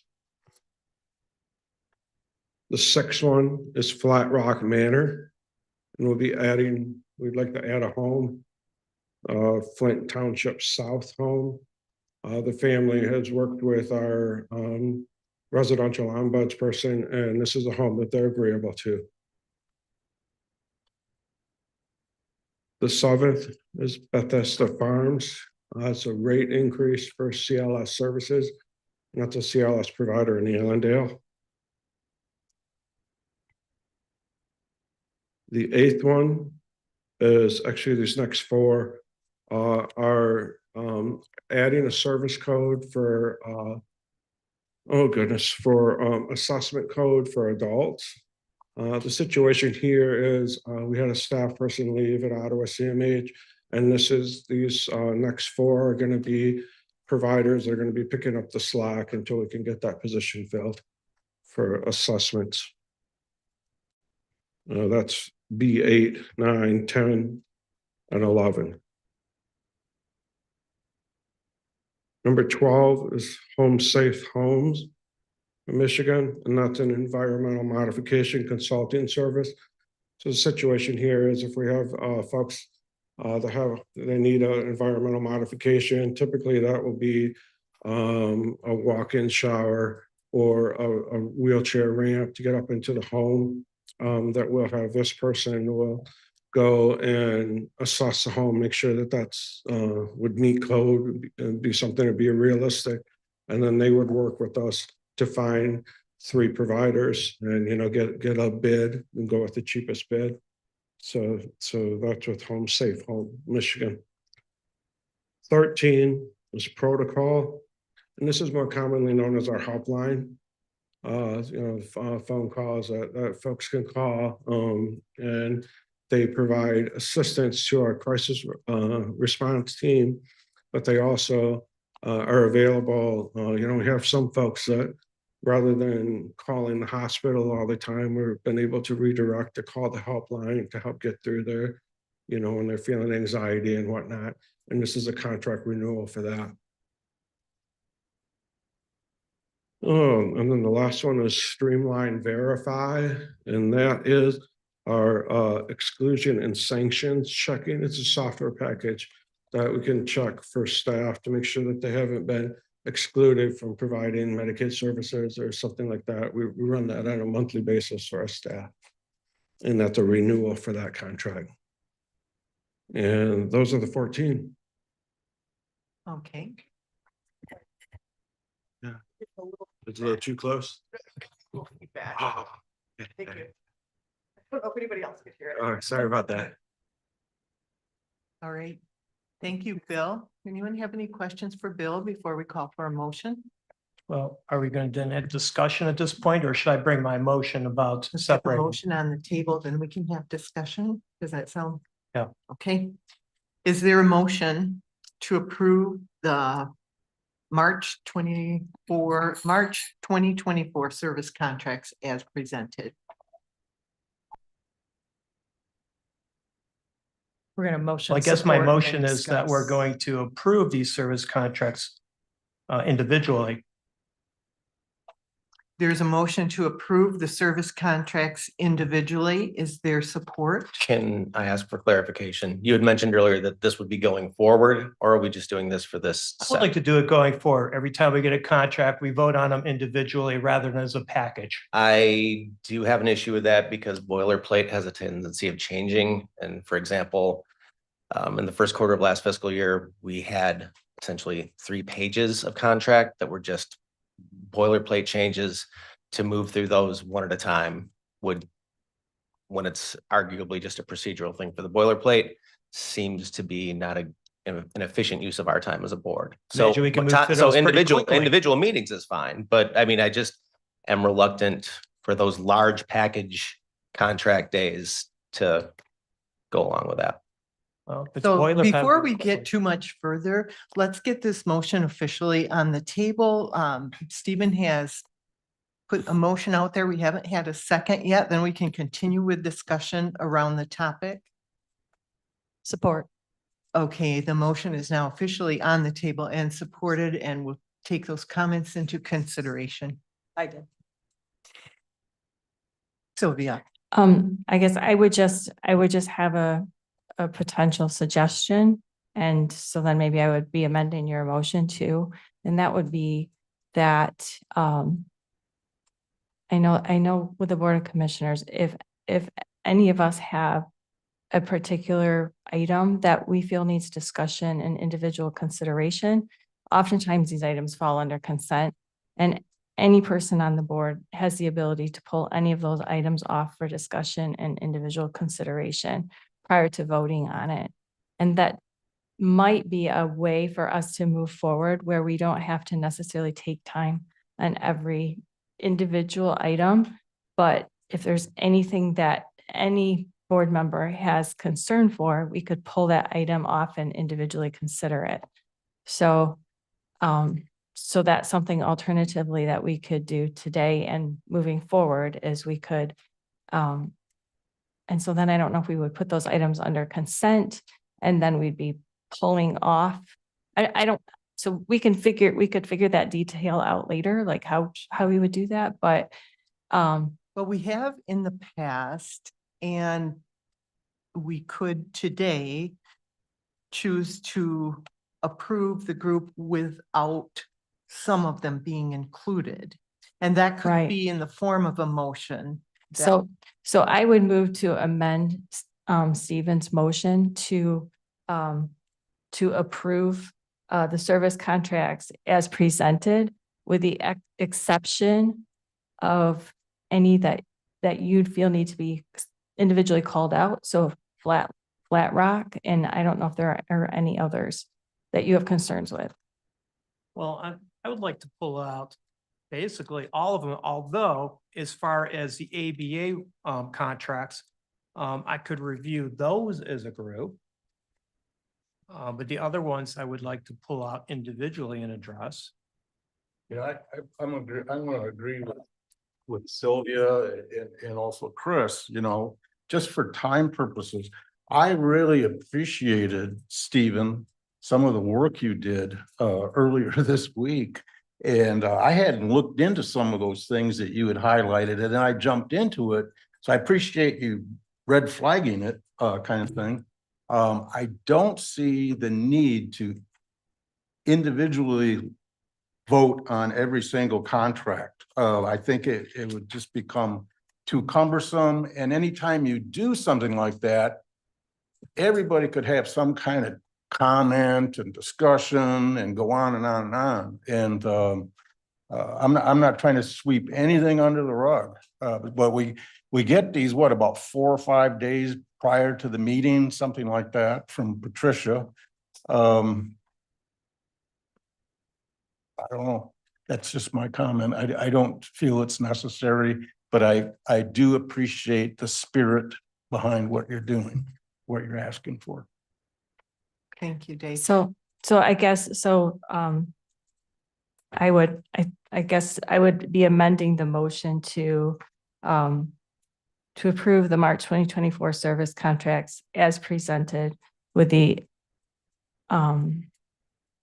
grouping the ABA ones together for consideration and individually considering, are you saying you want individual consideration of the rest of them? Well, if we're going to categorize things, I mean, I think we could categorize the grant funded contracts could be a separate category.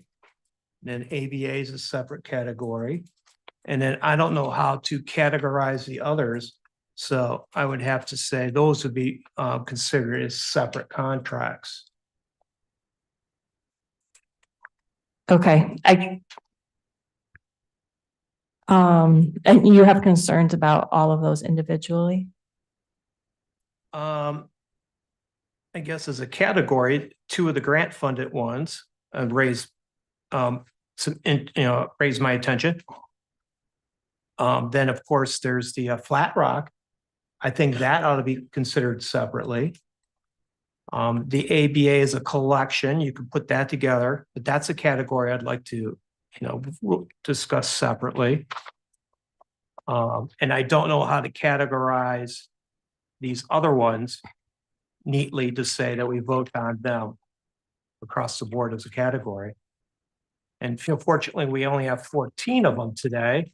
Although in the future, I worry about getting a bunch piled on us where this would not be workable.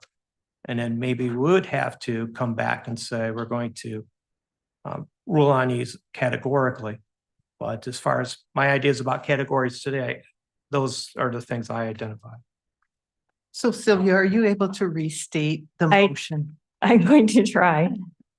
To approve the March 2024 service contracts as groups, I would say, as groups, considering the ABA contracts together. Did you have what was 1 and it? 2 And the grants, one The- and 2 there were 3 grant funded. The 3 grant funded together, and then And that I like to vote separately on the Flat Rock. Flat Rock individually. And then can we do the rest together? I mean, I guess so. I just have questions, I guess, in discussion about the individual ones. Okay, and then let's do the rest together. And when we get to those, Stephen, you could ask those questions. Okay, there's a motion. I have a go. question. We, Sorry. Yes. Yeah, state them and then we have to support. Considering ABA contracts together, grant funded together, Flat Rock education and ABA contracts. Motion?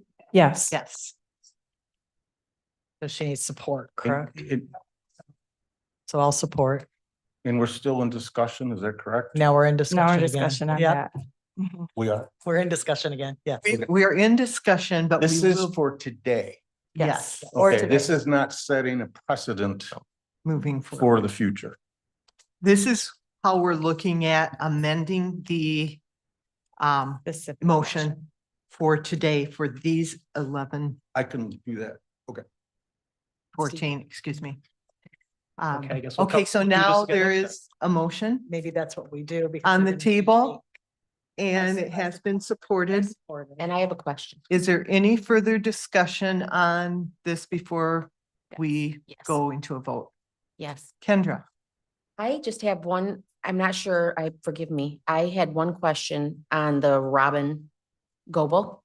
I think Now, we're there gonna will get- be we're an gonna get to- opportunity for any discussion Okay. as we have As we do it? each Okay, thank you. individually. Before we move out of discussion, since I just overheard we can do this again next month. We moved to these one sheets to provide more detail and then provide them in advance of the meetings. By request of us, so that we could contact with staff, we could contact with admin and talk amongst ourselves about the contracts prior to getting to this point. I would have to look up in Robert's rules, but it almost seems like if we are going to pull individual contracts out for discussion, there should be a quorum. Or there should be at least a majority of the board that feels the same as an individual about this to merit us taking the public's time for the discussion. Well, and that would happen. So there would be no pulling off to consider something individually. That would happen outside of the context of the meeting. That would just be available to us at the meeting. If you have concern about something, instead of concerning it as a group, you can pull that one off at the meeting for consideration. Then would that motion have to be seconded and voted, or is that just the independent right of a board member? If We do. we do, if We we, oftentimes do it from the finance meeting to the next Board of Commissioners meeting. if Pulling a lot of that agenda and moving it. we And are, Just in answer to your question, this motion Right. still has to be Oh, voted sure. on if right here. if they were placed as consent items.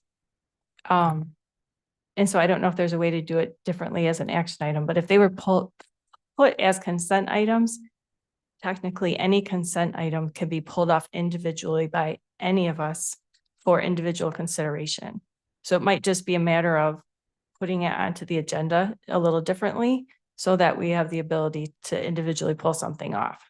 Well, I guess that kind of precludes why we've, put this level of depth into the service contracts was to kind of avoid this spot right here.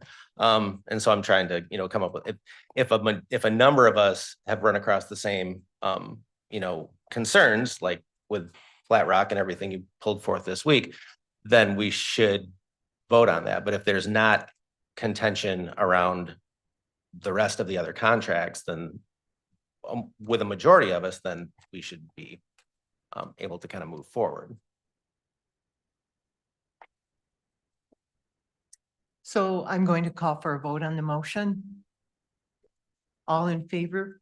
The motion or the amended motion? This is the amended motion that is now on the table.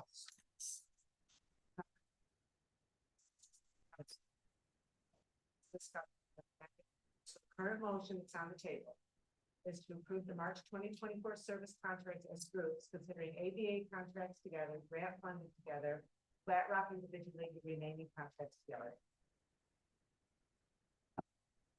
That's it. We just broke it down into categories.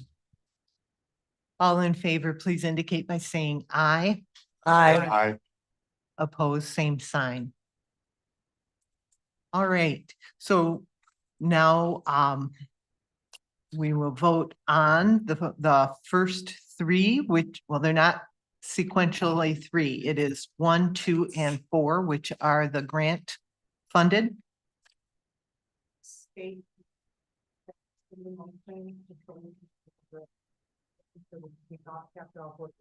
Okay. Okay, Thank you. thank you. Is there a motion for those three?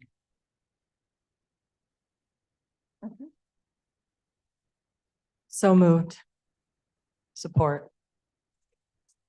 It's been moved and supported to approve Arts in Motion, MOCA, and the Robin Gobble, or Goebel. I'm gonna say go first. Yes. Yes. It was Sylvia. Sylvia Sylvia, I Yes. supported. and I'll Gretchen. move. It's our opportunity to discuss. I did, sorry.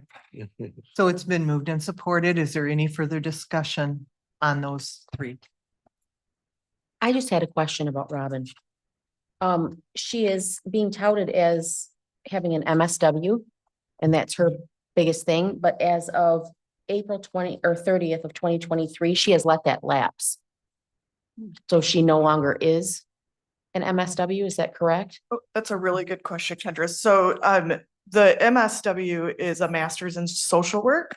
So she has the degree. It sounds like maybe she let her license lapse. So then when people have a license as a master's level social worker, it'll say LMSW as a licensed master's level social worker or LLMSW. So I don't know if she's using the L's in her credentials. She wouldn't lose MSW if she chose not to continue the licensure. I think from what I read, she was actually, You was wouldn't be letting able it to go inactive. She went inactive with her license. Mhm. So And if- the license wouldn't be active, but she'd still have her degree from the school. But I don't think she would be able to give CEUs without being licensed. Correct. Just. We send CEUs go through an organization, and so we have to submit the agenda and I think the topics that people are gonna learn. So it was approved for those CEUs. I could find out more details on what that approval process looked like, and I could send it to the board after this if they would like that. I think that's kind of important, just with her fee is $4,000. Is that what I'm reading that right? Her fee for that day is $4,000. Yes, for that, is that just for that day of training, Bill? Yeah. Do you have details on that's for the Robin's? one-day training. Yes, that's correct. So if the intention is for social work continuing education units, I mean, we want to make sure that she's able to qualify. Yes. Because typically with licensing Yeah. boards, that's, Yeah. you would have to. Yeah, it's usually where you submit for your CEUs. Yeah, And and you write your proposal. our and send staff it to- coordinate that, so I don't have that detail, but I Sure, can sure, find sure. out what it was they submitted and make sure that it was approved and send that out to the board, so you guys know that that went through the proper process for it. Well, I have a follow-up, a question for you, Bill. It says in the service contract itself that maintain professional licensure and credentials. And I thought that was significant and wasn't mentioned in the one pager that the license had lapsed. And I was wondering if you knew that and how significant you thought that might be. Yeah, so with this particular one, we had a different staff person who's been working with the LRE to get the CEUs approved, the CEU process approved, and that's been completed. So for me personally, did I check if her license was current? No, I did not. You see the irony in this at all, though? I mean, because what she's Mhm. doing is helping us with continuing education units to maintain your Yeah. licensure, and yet she's not licensed. Is Yeah, I'll look and Yeah. see how that got approved and I'll send it to the board. Yeah. I just don't have that level of detail. Bill, do The you know- LRE is the one that manages whether or not people are licensed. Okay. They're the ones that help submit manage the CEUs, the right? application to get approved for You don't give them a- CEUs. Yeah, And it looks as if it was April 30th of 23 is Okay. when that went inactive. okay. Bill, do you know if anybody is using her currently in the region, 8 different agencies?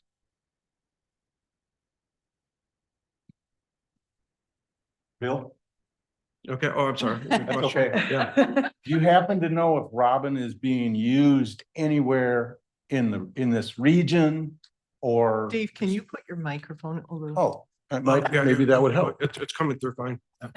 I know that when we were trying to schedule her, she only had a certain open window for the time frame of our grant because she's going around the country and doing lots of stuff. So. Yeah, for the you know- region, I don't know. I think. Yeah, I looked into, I actually was gonna take this training, but I can't because I have a conference. Robin is an exceptional presenter. The content of the training is very applicable across whatever spectrum you work with, as long as you work with youth. Because it's essentially neuroscience. It's like why your youth thinks that way. Because it's largely, the organics of why youth behave the way they do and make us crazy. But she's incredibly, she has a very active schedule. She's around and in high demand. Okay. And I was pretty bummed that it was, the training itself that we're offering to up to 300. The cost is $25 and that's just to cover the lunch because it's an all-day training. Right. And the grant can't cover lunch. So, but I was Okay. looking forward to it. Now I can't. So Is it open to general public then? Is Yeah. what I'm hearing? Okay. So I am very interested in this subject being made available. I haven't heard her personally, to know that I would agree with everything that she has to say. But in general, I think that this specialty is something that needs more attention. So one question that I would have is our purpose in bringing her in, is it very focused on the earning the CEUs, or is it because of the expertise in this area and the information that's important? She was selected because of her expertise in this area to bring the information Okay. into this community. So it was looking at broadening different treatment options for Okay. people and getting staff educated to be able to offer those. Okay. So is the CEU more a bonus if it's available? Like, it's Yeah, okay yeah, if the 'cause, staff yeah, don't some get people- CEUs yeah. with it? Because it's open to the public, some people might Okay. not Yeah. you need don't the have to. CEUs. Yeah. Okay. Yeah. So this is our invite. Mhm. Well, I separated these out by category by grants, and I was wondering, because this is funded by the System of Care grant. And I was wondering if that is because of meeting some requirements with trauma-informed care, because I see mentioned in here in the trainer overview, complex trauma. And so I'm wondering what it is about the grant that's playing a part of driving this training.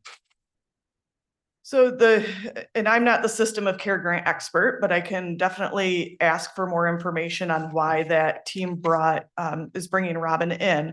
But the System of Care grant is really intended to improve care for children and youth in Ottawa County.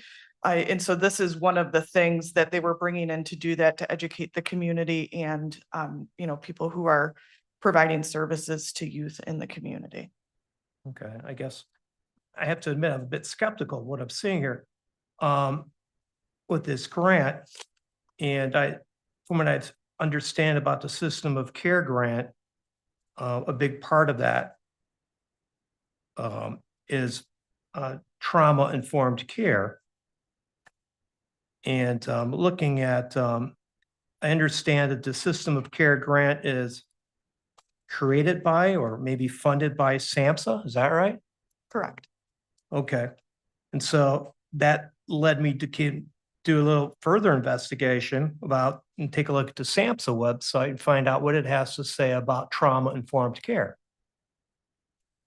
And I went there and there's a practitioner training resource. Being anti-racist is central to trauma-informed care, principles of an anti-racist trauma-informed organization. So is CMH an anti-racist trauma-informed organization? And what does CMH hope to gain from this training? So I guess I'm not really sure how to answer your question. We did not write this grant to address racism. So in the detail of the grant, it really is about coordinating care for youth. I can get you some more information on the grant, or we could maybe add that to the education sessions that we've been doing. so that you can learn more about what the system of care grant does in this community. But I'm not really sure how to specifically answer the question that you're asking. And insofar as, is that being part of SAMHSA's mission? I mean, the purpose of the contract isn't entailed in this. This is entirely it's organic chem. I mean, Yeah, I'm it's- just wondering how we're influenced by that. That's where the money's coming from. That's what Well, it's I mean, it driving. influenced to get this, which isn't related to kind of what you had mentioned with the SAM. This seems to be very straightforward. This is about brain chemistry and development through the lifespan, especially with a focus on youth and adolescence. It doesn't seem to encompass any of the other pieces. Right. I've been trained in trauma-informed care. I've gone through it all, and never has that been presented to me through any of the training that I've gone through, coming at it from a racial perspective, you know, so, That's what I'd like to avoid. yeah. Yeah, Yeah, it's not there. I mean, and- it's- And I think historically, trauma-informed care is perhaps a term that's been around for longer than a lot of the CRT type things have been around. So trauma-informed care would be things that you're talking about in addition to that becoming part of that realm. But children who've been in foster care, Yes. you know, and coming out of traumatic situations, they've been using that terminology for a while Yeah. about trauma-informed care for those children who have they've lived that trauma. And so when I look at her website and see that her expertise has been in counseling for children who've been in, you know, like foster care and adoption situations, I personally am interpreting the trauma-informed care as her coming from that perspective. Again, I haven't seen her stuff, so I don't know everything, but I don't see it as much of a red flag to me because I'm interpreting trauma-informed care coming from her background of providing therapy to families who have Right. come out of foster care and adoption. I just don't want to be influenced by these other extraneous factors. And then the other question I have is, you know, I looked at her website and I see that she sells books, trademark courses, store merchandise, promotes a podcast, and her one pager says she helps with baffling behaviors, and incidentally, she's selling a book titled about baffling behaviors. And I guess being a skeptic, is there going to be a vendor table at this training? I will have to ask our staff. I do not know, but I can find out and I'll send that information out to the board. And Stephen, I would just say too, that oftentimes when there are trainings, the presenters do bring their books as resources for the people who are there. So that in and of itself, Pretty traditional. it's pretty, Yeah. it's pretty traditional that happens. So. Any other discussion on the three contracts? All in favor, please indicate by saying aye. Aye. Opposed, same sign. That motion carries. And then we'll look at what is the third one on our list. Is there a motion Third one. to approve? So moved. Support. All right, it's been moved and supported to approve Gabriella Cross. Yes. Yeah, I think there's a different. What category did she fall into?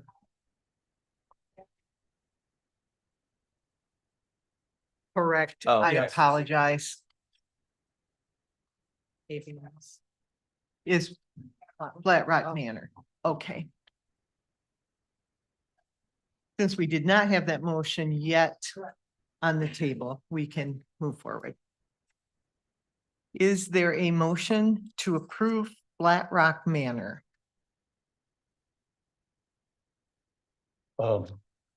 We can have discussion after we get a motion on the table. So moved. Moved. Support.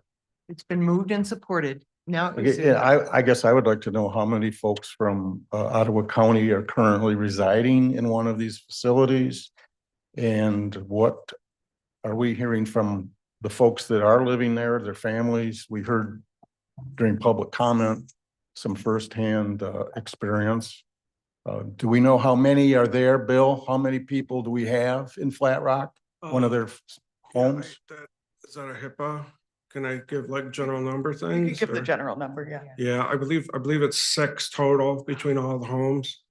Okay, Yeah, this person that we're want to place in this particular home, we do not have anybody else in that home. I know that. okay, So this is an amendment to the contract. So we're adding one home. Oh, I'm echoing, sorry.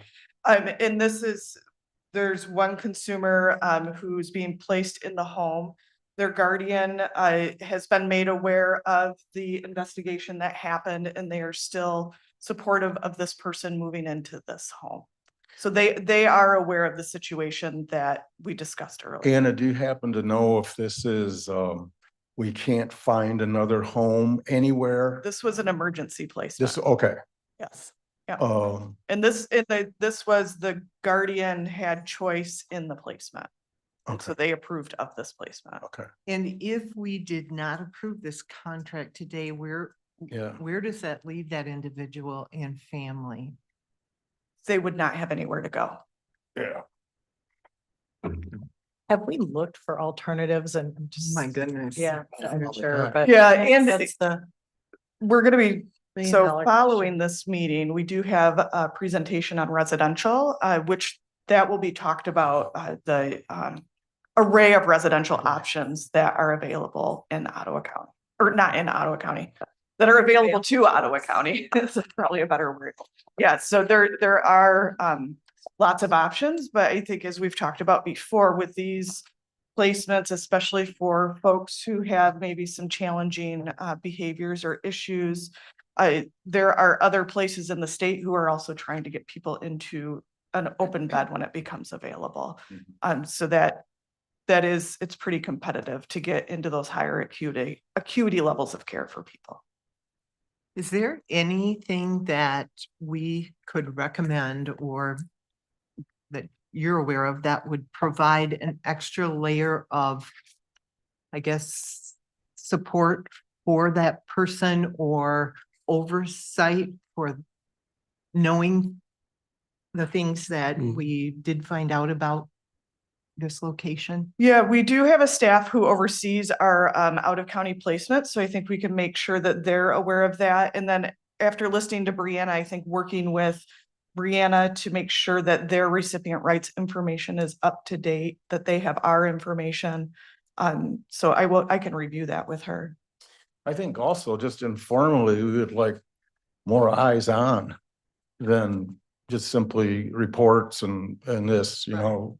We would recommend somebody gets to that facility on a regular basis.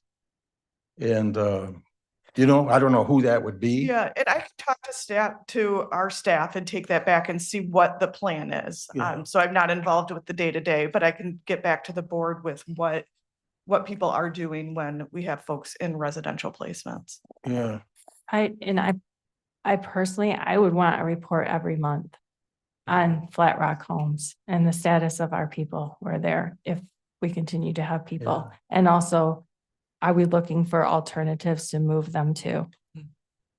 Because I have a feeling that could be leveraged against us as well. Is that something that you feel like if we start requiring, like Ottawa County is the only county asking for a monthly report?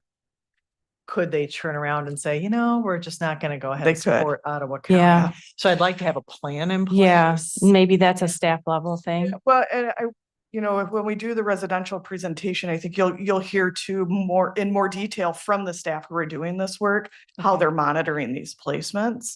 So I think that will be good information for the board, and then we can reconsider on how we're looking at it. I think some of what I've heard, Mhm. it rises to the level of criminality, right? And so you would think that that investigation would come out with, a police report or, subsequent punishment.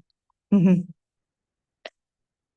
I'm Yeah, going and to- that's where licensing, That's- sorry, Kendra, that's where licensing comes in. I mean, if it rose to that level, licensing will pull a license. And then Right. people have to move. I mean, that has happened encourage in the people- state. Residents to fight. Yeah, that's not Yeah. good. I had a do have question some- for you, Bill. Obviously, I've raised the issue. Going forward, whenever we're going to have review contracts from from adult in these homes, adult foster care, would you also include in the one pager the website to the Lara Bureau list so that, you know, it's convenient to go look up these adult foster care homes to find out if there have been any, you know, take a look at the inspection reports and the special investigation reports. Or we could ask him to simply review it before he sends it to us. Well, yeah, I think we ought to independently review as well. Well, okay. Bill may not want that responsibility. She's really representing contracts. Yeah. So, yeah, just I think a reminder that that link is there at least. We can include the link to the site. Yeah. So we This have. is really hard because I'm so thankful that I don't live in that place where I have to make that kind of a decision Mm. for Jacob.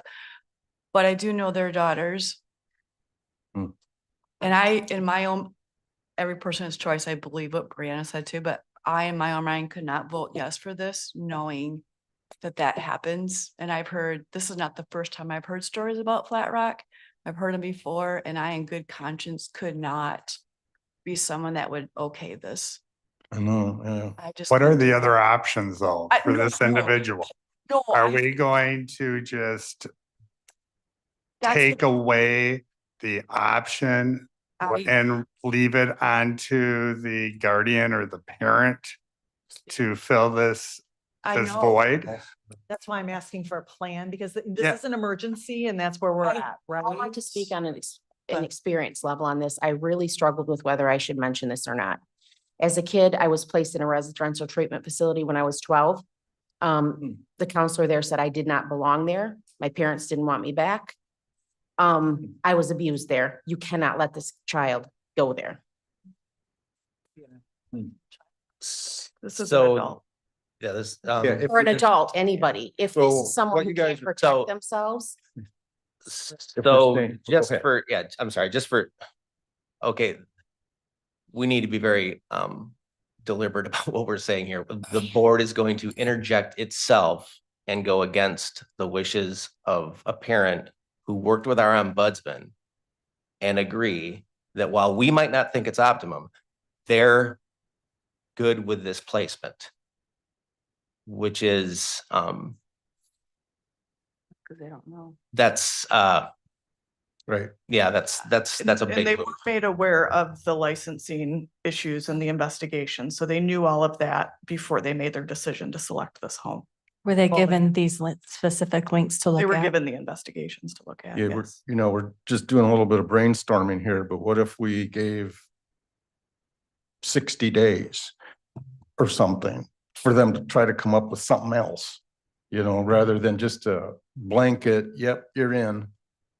I don't, but you're right. But then again, so I'm not the professional here, but then aren't we interjecting ourselves into that person's This person-centered plan? placement was consumer choice, or well, guardian choice in this instant, because it was the guardian. And it was done in emergencies, so. So there, all right. If it wasn't a. Have but one Yeah. choice, Right. but I think a long-term strategy around Flat Rock sounds like it's a good idea for Ottawa County. Yeah. So learning about the different residential facilities that Yeah. are available. Yeah. How and long, knowing that how we long get do a long emergency history. placements last? Our goal is to get people back to their community. Okay. So our goal is to get people back to or closer to Ottawa County. So I can't tell you exactly how long it lasts. That depends on each individual. Bed close. Yeah, when yeah, the and bed bed opens up. openings and Yeah. acuity of need. And so our goal is to get people closer to home, because this is their home. Being 2 hours away is not home. Is it currently in the works to try to move that individual back out and back closer to this area? Is that a current plan right now? Are we working on That that? question I can't specifically answer, but I know that's always our goal, is to get people to come back. I can go back to the staff and make sure that that is something that they're working on, to bring that person back closer to home. Because I do agree with you that, you know, I I have a really hard time just approving this, like blanket, this is just good forever. But something like a 60 days where it then stimulates some activity to ensure stuff that we're working towards getting this person out of that facility and into a different place, if at all possible. Because I do think we bear some responsibility. If we know a home is not, in general, is not safe, as a board, we still do bear some That piece we do. responsibility. My So- only concern was 60 days Yeah, would be not being able to find something within that time frame. I mean, what would, you know, like 6 months gives you a little bit more time. Placements are hard to come by, so. well, I we just could do 60 yeah. days with review, so just knowing that in 2 months, it comes back to the board, and we get a status update. Right. Right. Well, would it be rather than making a motion to do something like that? Because at this, I mean, with that, we interject ourselves into the plan of a single consumer, which is something that all the rest of the consumers don't have access to. So we have just kind of like broken our equality, our equity of care.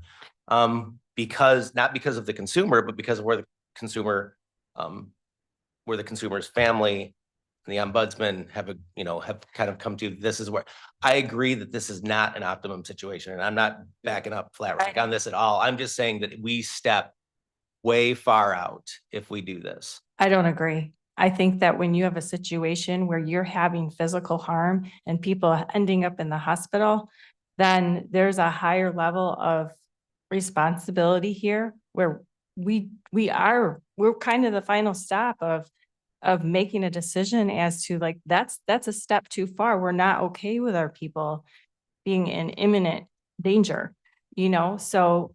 Because even the parents, or, it's like the guardian is not necessarily aware. This is probably, if it's emergent, I don't know if they've been placed before or not, but, they're under pressure right now. Right.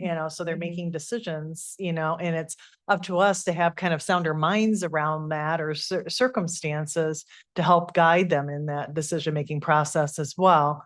But I mean, I appreciate, I'm an emergency room nurse and I actually have experienced placement and duration of time people staying in the emergency room without, and it's a horrible situation to be in. So it's not without compassion, for those parents, but to place people at an organization that we know has a history of not caring for our people, abuse of our people, and sometimes what sounds like to be something criminal. We need a long-term plan outside of Flat Rock. Yeah. But Probably if the worker were here, we'd be able to learn a little bit more, we could question some of this stuff. And I don't want to override the clinical folks that have, and working with the guardian that have come to this conclusion. I'm sure they don't like it either, so it's. An awful situation. my concern once again is what's going to happen if we don't make the placement. Yeah. Who is going to be responsible? Right. Are we going to take them into our home? No. What options do we have presently? I can understand, I have lived through it, I have seen it, but what option do we have? Right. Unfortunately, very limited. Yeah, we don't know of any other job, I think it's brought up a really significant Yes. issue, Mhm. and it's I have- pointing us towards finding a different plan for our community members. I have no problem, but right Yeah. now, under what guidelines we have, what options do we have? So is this individual there already? They've been placed So as an they- emergency placement. Okay. Yep. So they were placed there, I don't know what the date is today, about 2 weeks ago. 2 weeks ago. Okay. So So in order. that's where the 60-day concern for me. I don't Okay. know how 2 quickly weeks we'd be able to taken. locate Yeah, and get guardian approval. The guardians approved this setting. yeah. About 90. That might- Is 90 more reasonable? It gives a little bit more time. And the team would have to work with the guardian on, what's their choice as well Right. Sure. with this. Right. I'm If fine with after 6 90 months. What if after 90 days, the guardian and family still wants this placement? I mean, I think you have to think about all of that moving forward. I think we do need to, I mean, Right. this is a very serious It is. juncture I right appreciate the here. heart of this board that we care about the people, you Mhm. know, but I don't want to assume the staff doesn't care about, they care just as much Mhm. as we do. Absolutely. But they're stuck. We're stuck.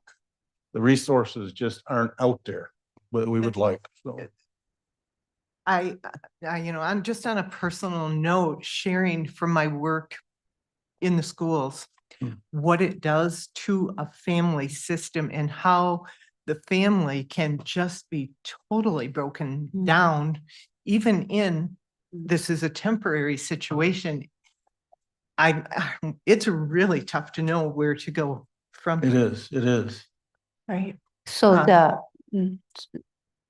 so this adult has already been there for a couple of weeks, About 10 or 11. 10 or days. 11 days. Yes. So now the guardian has pretty much experienced what kind of care they're providing. And is this guardian giving good feedback as far as being satisfied with the care that's been giving? Yeah, those the guardian 10, is 11 satisfied with this placement. So the guardian is satisfied. So, I mean, that's a good point because now they've experienced. Mhm. Thank you. So I'm lost a little bit here. We're in the discussion phase of, we have a motion to Idea. approve it. Is there any further discussion before I call for a vote? Well, if we approve it because of the emergency situation, I guess we're between a rock and a hard place here.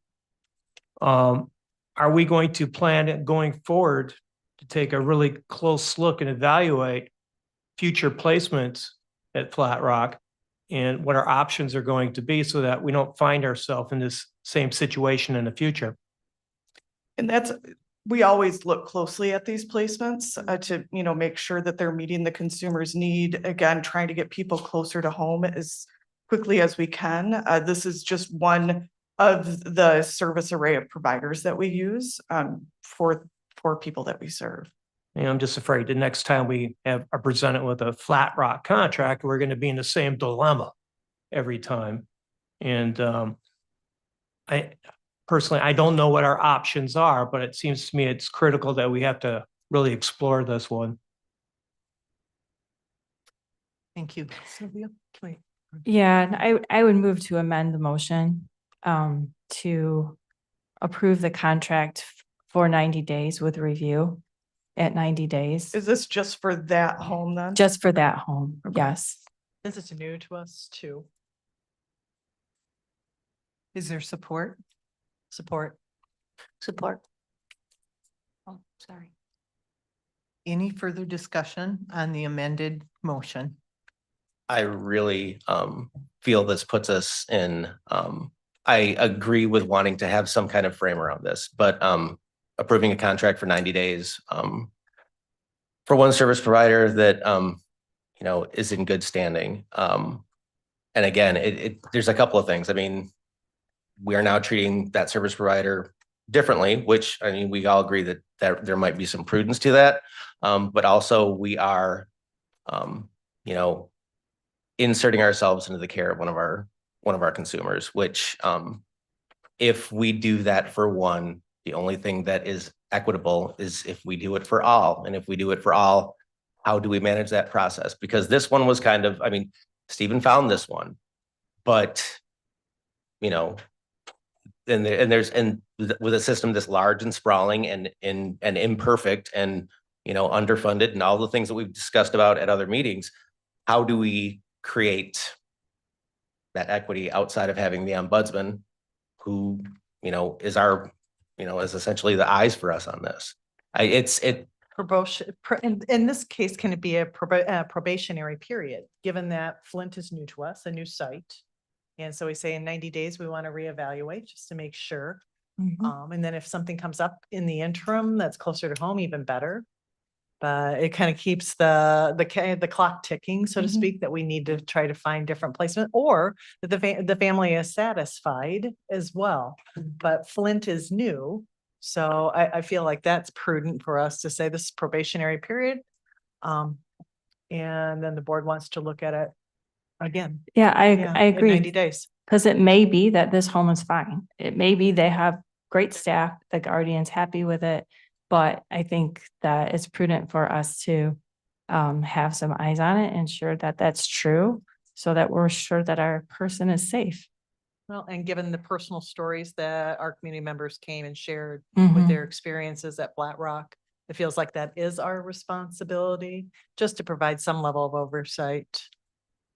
Not one by one, Christian, either. That's not my intention at all. And Right. it doesn't have to be equitable and the same in every case.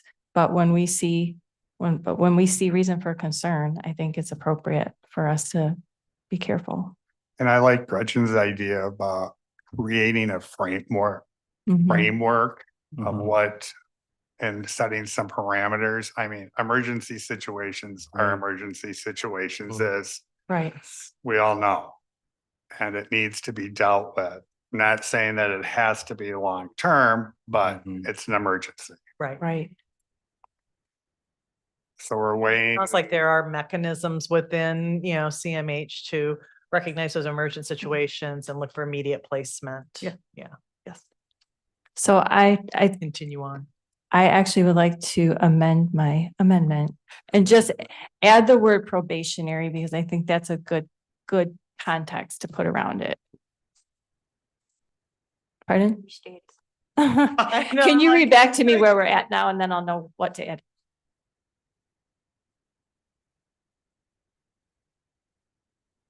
Probationary period. For a With probationary 90 period of Is it 90 for days. Flat Rock or just this home? For this home. So it'll be, It's an amended contract, isn't it? yes. Yeah. Yeah, so. To add that particular facility. Which home's the new one, Bill? I'm sorry. Which home is the new one? South? The, Township. the new one is Flint Flint. Township South. Yeah.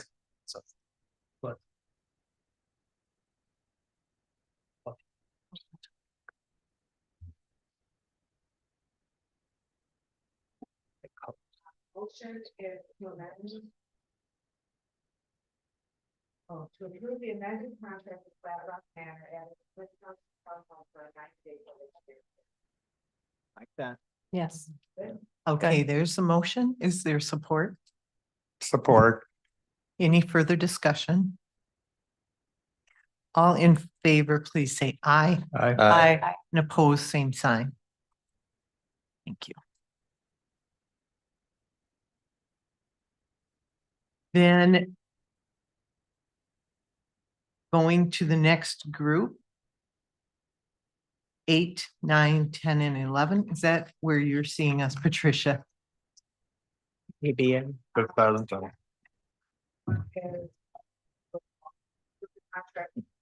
Rehabilitation services incorporating with the family about home community therapy. Home discovery community services LLC, therapy research office center staff incorporated. Yes. So is there a motion to approve? So moved. Support. It's been moved and supported. Any further discussion? Yeah, question about therapy. I understand that the methodology that's going to be used for the adults is going to be ABA. The only code that's going to be added is an assessment code. So they'll just be doing a full assessment. That's the only code that's being added. No, Okay, so what will they do with that assessment then? I mean, what methodology going forward do they have in mind what to do here? oh boy. Okay, so my understanding, and hopefully I got this right, is historically we had a staff person at CMH that would complete the assessment, and then based on the needs identified in the assessment, an authorization would be generated for therapy or what have you. So this is just have the staff in these 4 organizations be able to do that assessment to help us with the treatment planning process. I'm assuming then that their assessment is going to make some sort of conclusion about whether or not to do ABA therapy? Not for these contracts, or not for this code. This is for adults. The ABA is part of their contract for their services to people with autism, to children with autism, part of that autism benefit. So we're adding a code to the 4 contracts for these 4 providers to work with adults with intellectual and developmental disabilities to complete assessments to help with the treatment planning and behavior treatment review process. So it is not doing ABA with those adults. It's only Okay. that code. Okay, because I thought, as far as Medicaid, this is funded, it only goes up to age Yeah, 21. Exactly. Yeah. So we already have contracts with these providers to provide all of those services listed. This was just adding one code for adults. Is the hope to kind of expedite services then? Is that- Yeah, and it's helping us fill our gap because we had a staff retire. So. Any further discussion? All in favor, please say aye. Aye. And opposed, same sign. Yeah, motion carries. And I believe our last motion would be to approve. Let's see, it would be number 3, 5, 7, 12, 13, and 14 as a group.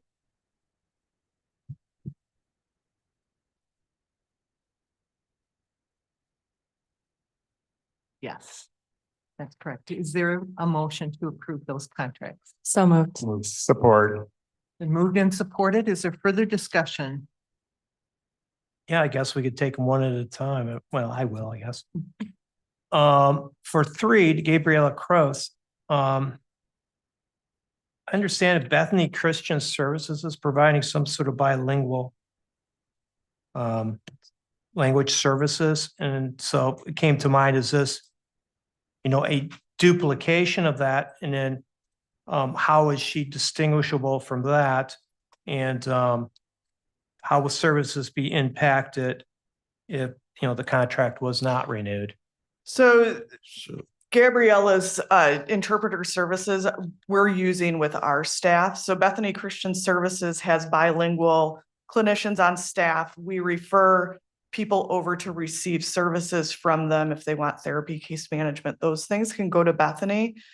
We also still have people who may speak Spanish and need an interpreter who are receiving our services in-house. So she would be helping work with community mental health staff to provide that interpretation. Let's see what else we got here. So is Gabrielle just basically the interpreter for CMH then? She's one of the providers. So we use Language Line. We have a few different things we use, Right. but Gabrielle is one that people have selected to use. Yeah. She's independently contracted. Yes. She's not an employee. Yes. That's why Yes. we're seeing the Yeah, contract. that's fine. Yes. I Yeah. know the courts use a lot of interpreters. I Yes. just was thinking, is this a part of it? Is she a part of that? Find good ones. Yeah, you share. I don't know if she's part of the court. It's a good question. Number 5 is preferred employment and living services. And I see we're amending, increase the rates for community living supports. And I noticed that, the rate sheet, one-on-one is $7.74 per unit.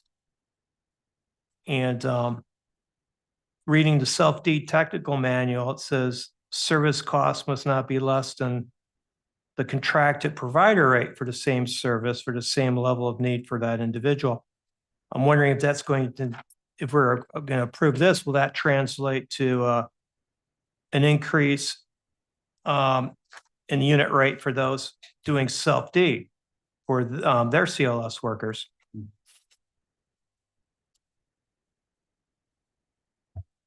I will have to take that back to our staff to determine how self-determination rates are figured compared to the rates for providers. But I can get an answer for you on that. Yeah, I mean, that's confusing to me, 'cause, the self the technical manual seems to be pretty ambiguous. You know, the service cost for doing self-D will be the same as the provider rate. So, you know, if there's a provider rate out there that's higher than, you know, the 674 that's being offered, seems to me that there's going to be a pay increase for self-D.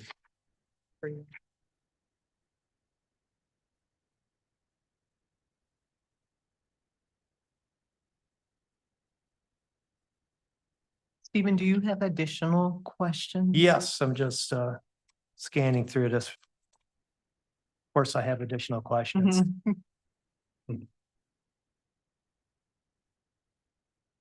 Now with the, nope, not that one. Okay, for, well, with the home safe home, is my understanding that they're basically soliciting proposals or bids for doing this, service in the homes, the, modifications? So this is when somebody's had a person-centered plan completed and they require home modifications, they would be helping determine what those modifications should be and providing an estimate for those. Okay, I was just wondering if there's going to be any impact on individual choice or competition between different contractors to do this work if, you know, we say this is the one that we use at CMH, it's Home Safe Home. And I'll have to verify, So, yeah, they're not doing the work, they're just doing an estimate, Estimate, okay. right? yeah, so then Okay. what, so person-centered planning process happens, a family says, you know, we just can't, I can't lift my child into the bathtub anymore. We only have a walk-in bathtub. This organization will go into the home to see if that's something that can happen within, you know, housing codes, you know, that might say that this isn't safe, we can't do that.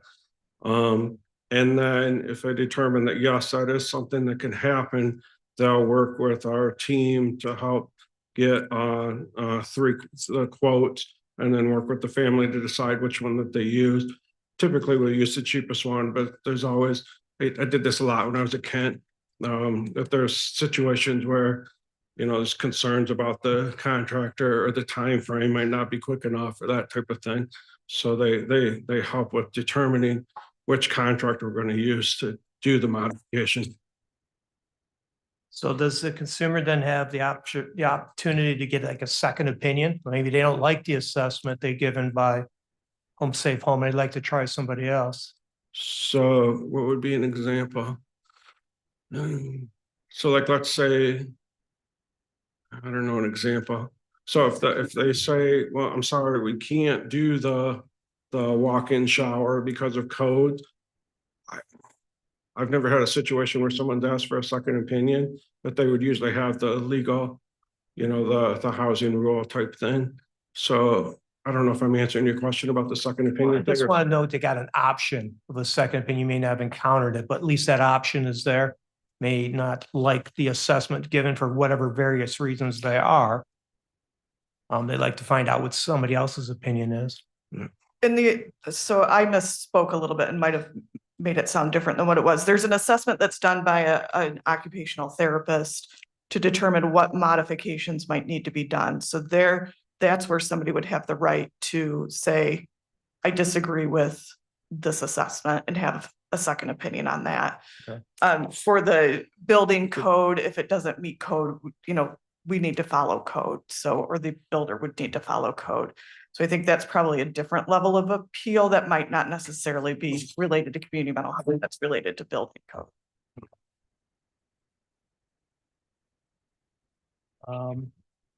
I guess I'll move on to 13 protocols.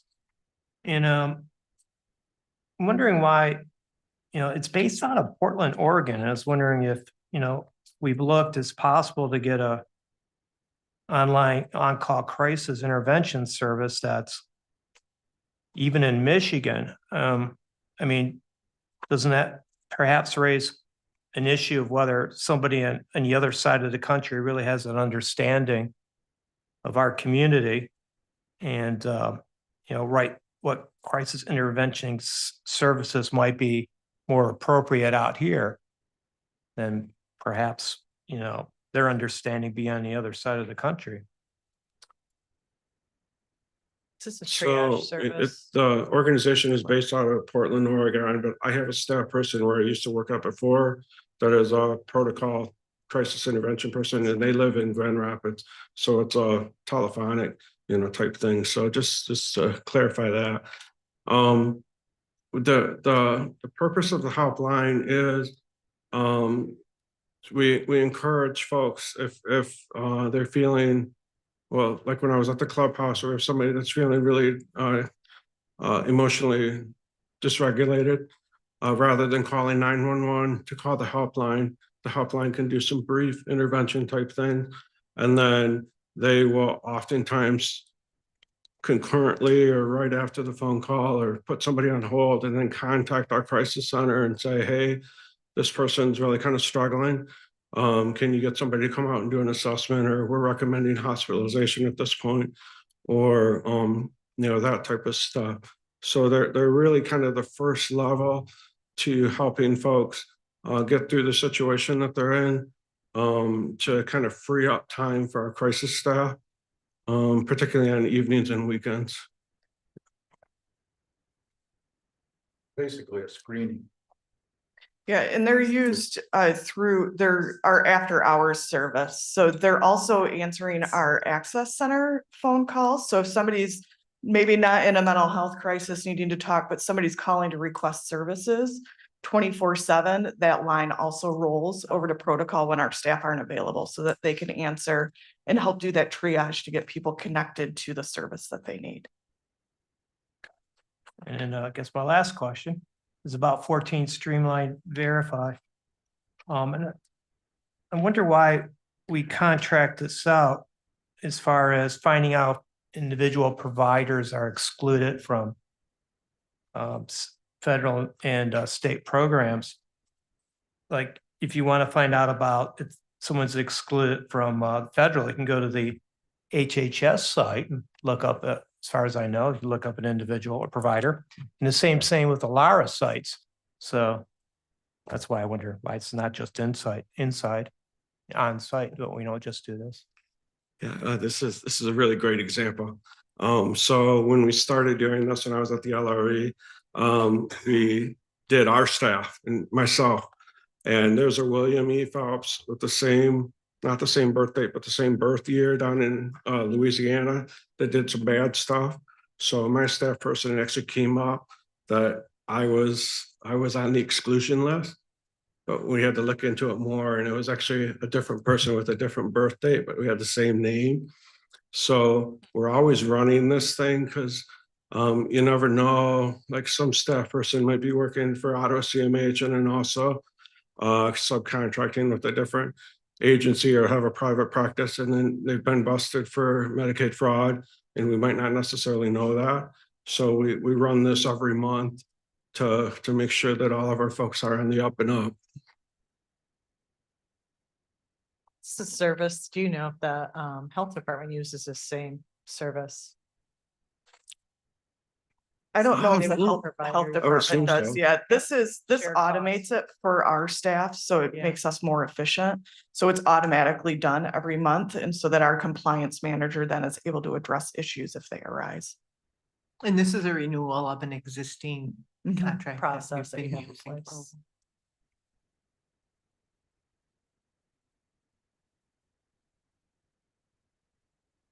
So that service can make those distinctions like you brought up about yourself and somebody else in another state was really what they were focused on. Yeah. So then I can't remember what the document looks like, but you get a report and it'll be Bill Phelps and an exclusion due to Medicaid claims fraud.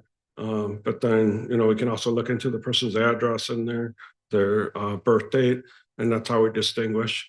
If we have 7,000 Joe Smiths, we got to be able to distinguish between them. So it's basically a background check. Yeah. Right? So we use iChat. We also use iChat. So how is this a deeper, bigger version? And it's of iChat? automatic. It's running people every month. So it's the staff list gets run every month. So it's doing a constant check for us so that we don't have a staff person having to spend that time to do it. This automates it for us. Any other questions? All right, all in favor of approving that group of contracts, please indicate by saying aye. Aye. Opposed, same sign. And that motion carries. And Bill, we're gonna let you sit down. Thank you. Thank you, Bill. Thank you, Bill. Next, we'll move into our financial statement, attachment C, and we've got patient Amy here. Ready to come up and talk us through that. Thank you, Amy. I just want to thank you for Patricia to hang in there through all of those changes. You're a good person. You are, and we Well, you rely did- on you I just want so to give you much. a shout out. You did well. You're amazing. Okay, so here presenting financial status report for the month through the period ending February 29. So October 1 through February 29 of this fiscal year. Starting with the mental health and SUD fund number 222. We're in the 5th period. We're in a healthy position. You may notice that in this month, our expenses exceeded our revenues, current actual. One of the things that has been happening is that we received Medicaid paid out in 2 payments. So we have a prepayment and then we have a supplemental payment after we get the encounter detail for the prior month. So it's kind of distributed on a cash basis, so to speak. So some of those, that secondary payment has been hitting, you know, every other month, every 3rd month in the 1st week of the following. So starting next month, we're going to start accruing all of our payments so that by the time we report, we have not had that as a practice, but just because it looks, you know, it makes it hard to get a good position on a regular basis. And with some of the revenues, the way they're coming in, split up by waivers and the CCBHC payments, the base and the supplemental payments, just to have it all recorded within the month that it is paid for. So hopefully by this next month, you know, some of that will be addressed as far as the reporting aspect of it for this fund. We will also be adjusting our budget.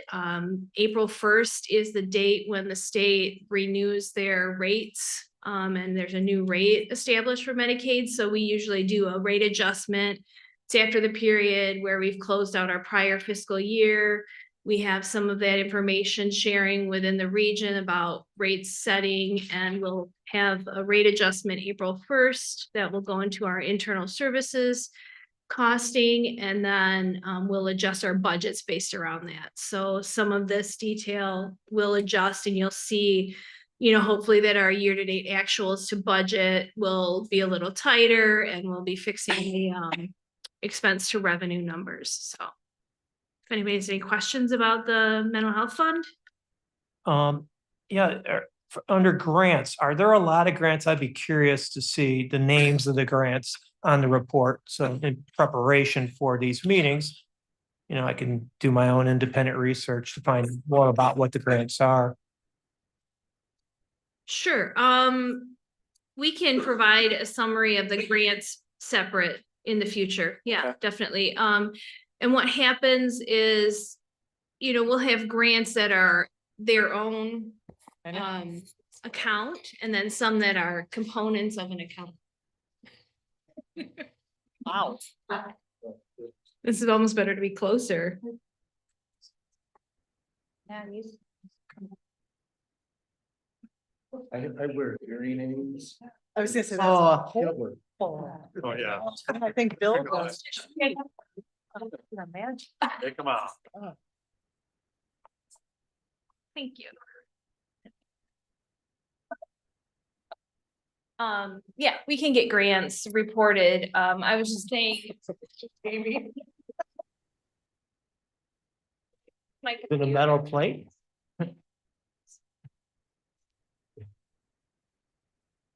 Do you have metal fillings? I'm just kidding. She's feeling them if she does.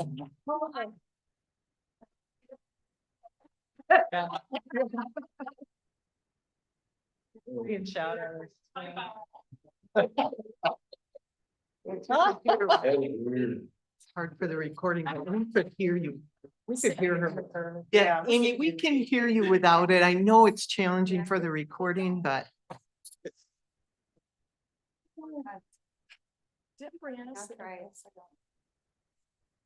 No, it's okay. Can you guys hear her okay? Yeah, I can't hear you.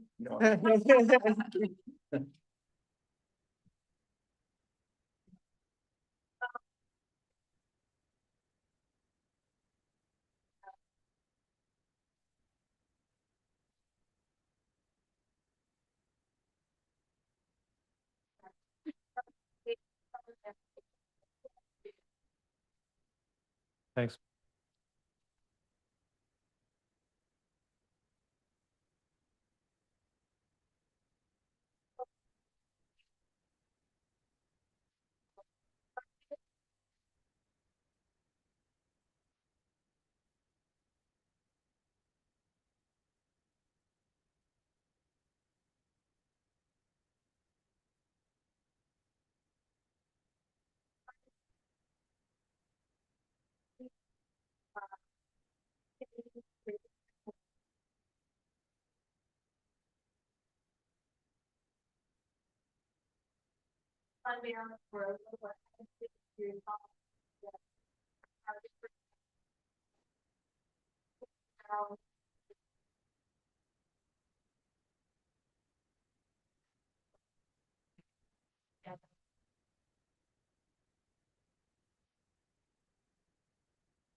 Yeah, for a little more detail, Medicaid dollars, so I did, split up some of the funding types that do Medicaid, capitation and Medicaid benefit plans, budget to actual, and then we have Healthy Michigan, budget to actual, and our paper budget to actual.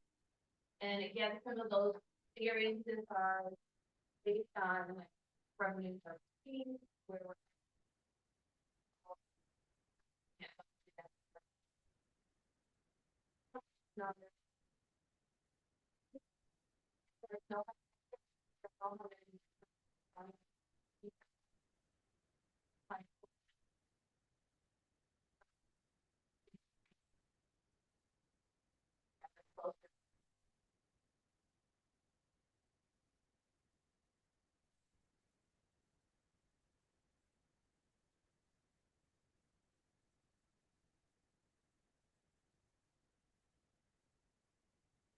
That out.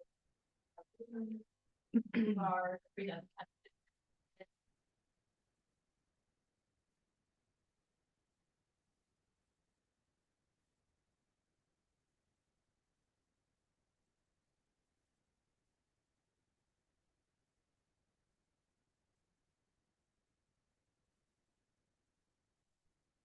No, I really appreciate that you called out, like for DD services, why it's that much higher is because of the licensed residential services. So yeah, Stands out.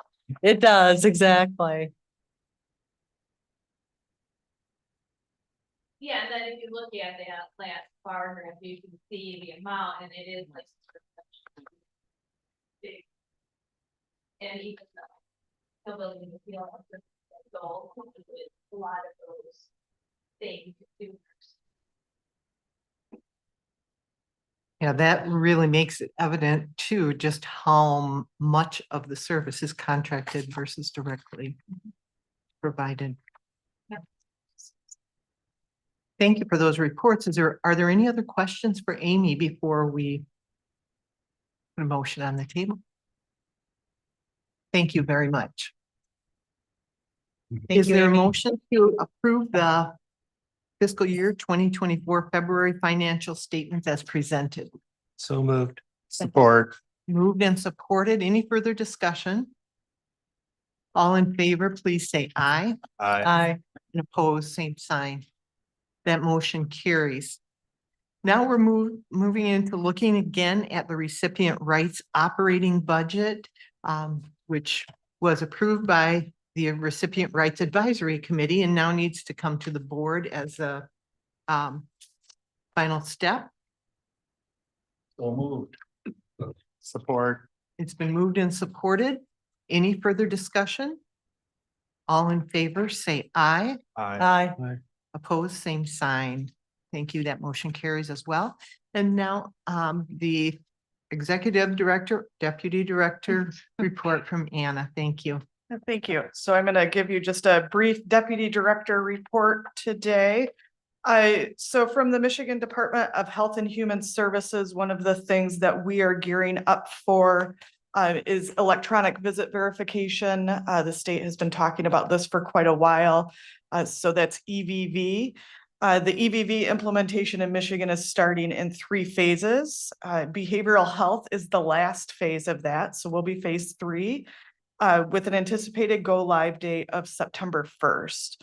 So the EVV is a validation of date, time, location, type of personal care or home health care service provided, and the individual providing and receiving the services is reported with that. So this is information that will help ensure consumers are receiving the care that is expected. CMH IT and our fiscal services department are working with the state to plan for the go live date.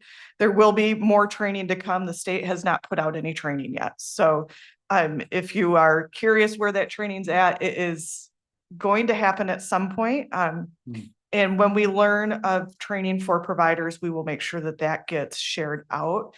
For us, it's a data sharing that we need to make sure we're getting authorizations into a system so that that verification piece can happen. For the Lakeshore Regional Entity, Amy actually talked a little bit about this. The LRE informed the community mental health in this region that MDHHS is looking at the current Medicaid rates, and there is a readjustment that will be happening. The readjustment is occurring this year due to a higher than expected number of people being disenrolled from Medicaid because the public health emergency is unwinding. So during that public health emergency, people maintain their Medicaid status without having to report any income changes. So those, we're seeing higher disenrollments than what we're anticipating.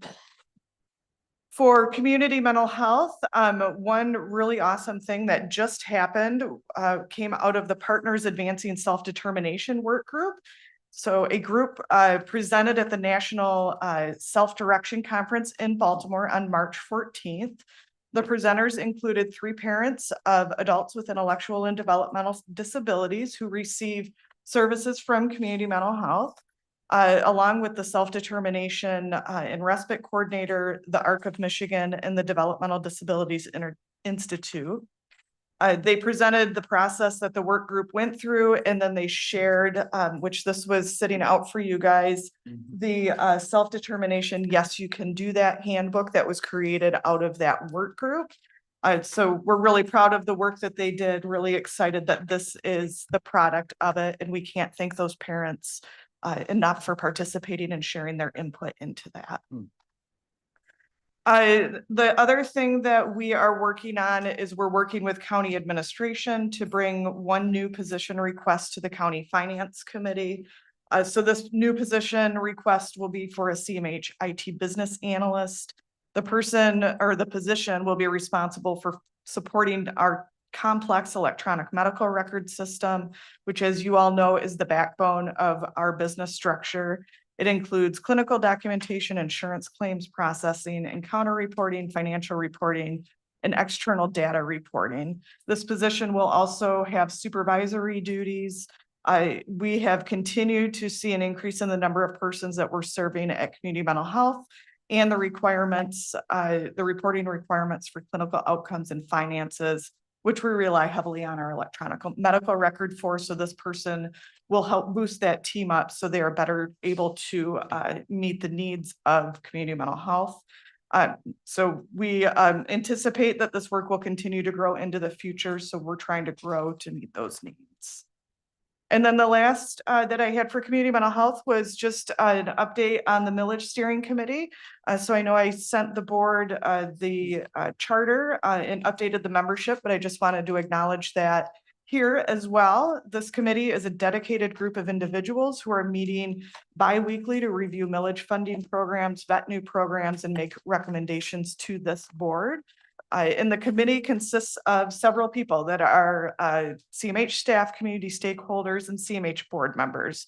So those are myself as the CMH Deputy Director, Dr. Michael Brashears, who's a community stakeholder, Donna Bunce, one of our CMH board members, Chelsea Clark, who's a CMH staff supervisor, Lynn Doyle, who's the director, Peggy Fockler, who's a community stakeholder, Chris Kleinians, another CMH board member, Stephen Rockman, a CMH board member, and then Jennifer Wolters, who's also a community stakeholder. So we have a good variety on that group and we continue to meet. And that was all I had today. Great. Thank you, Anna. And thank you all who are working on that committee. I know it's a big job. Question I had for you on that, is that booklet on your website? If it's not, it will be today or tomorrow. So they were Okay, working on interesting. getting it posted and it's going to be, I've asked them to put it actually in 2 locations. So this booklet is handed out, and I don't think I said this when I was talking, but it'll be handed out to people when they first start receiving services and offered annually thereafter. So it's in the self-determination section of our website, but it'll also be on our orientation page. So people will be able to look at it there.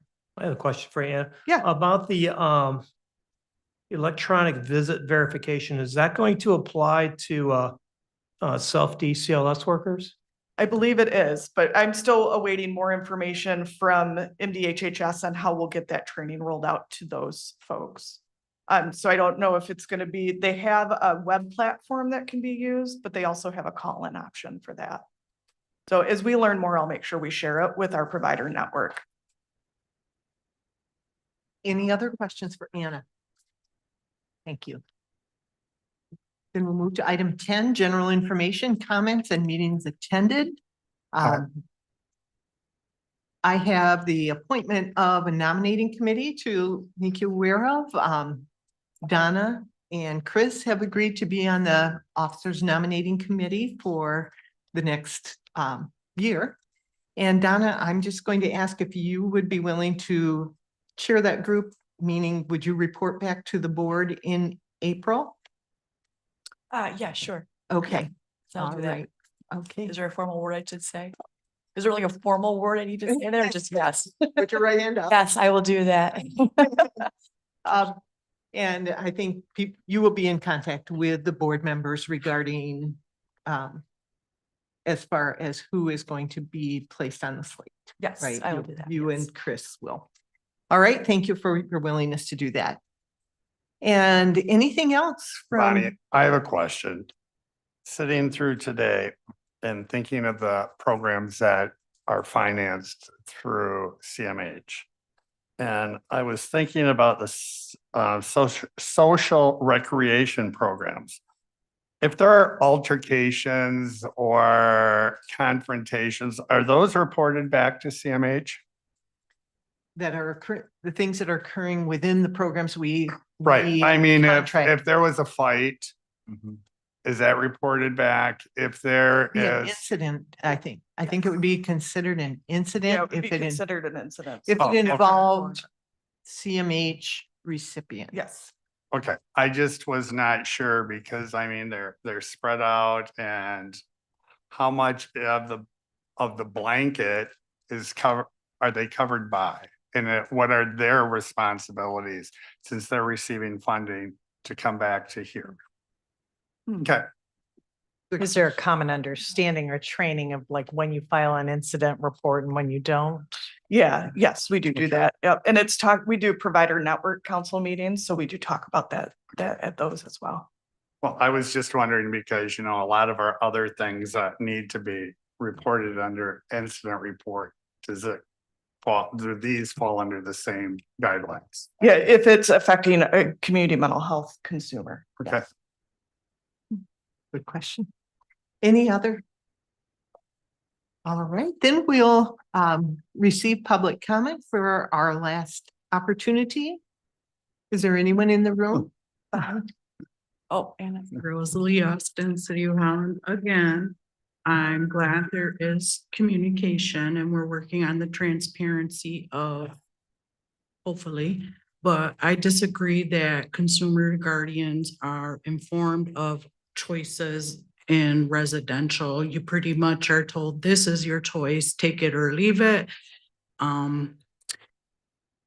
Which, yeah, I think there needs to be a guide to transition planning for placement.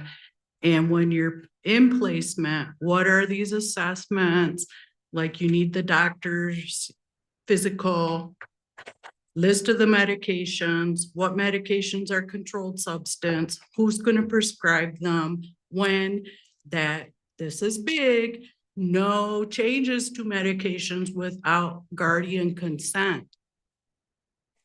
Because Yeah, so you know, it was kind of doing it our last meeting I recall, so I'll, after we're finished, go over and let them know that we're having audio problems.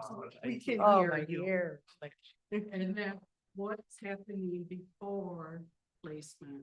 Our families assumes that's their only option when self-directed services provided in the home, hopefully. And I love the idea of this global. I'm actually gonna go to that. I thought it was just for professionals, but you know, brain development, trauma-informed care is important.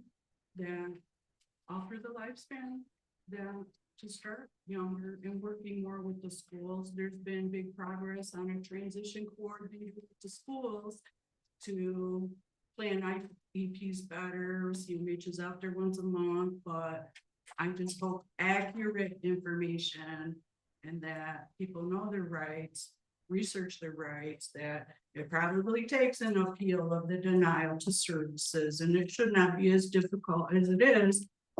But we have to keep talking together, meeting together, and like residential options is coming after this one. Like there should be the Consumer Advisory Committee is a contractual obligation. And to my knowledge, one doesn't really exist formally because we need to know this information, like the ABA, whoever retired did behavior treatment plans at CMH. People who have behavior treatment plans need to know we have this choice here, like we have a contracted one through our budget that lives in Keeble Harbor. We have that option. Well, now that I know, well, I don't know much about ABA, we missed that cost, but how is that going to influence between positive behavior supports or unit of ABA? What's the difference there? Which one is better? But here are your options. And if parents don't know to ask those questions, they don't know. Yeah. And they need to be. I'm sorry to cut you off, but your time has Thank you. elapsed. Thanks, Rosalie. Any other comments today? Any comments from anyone online?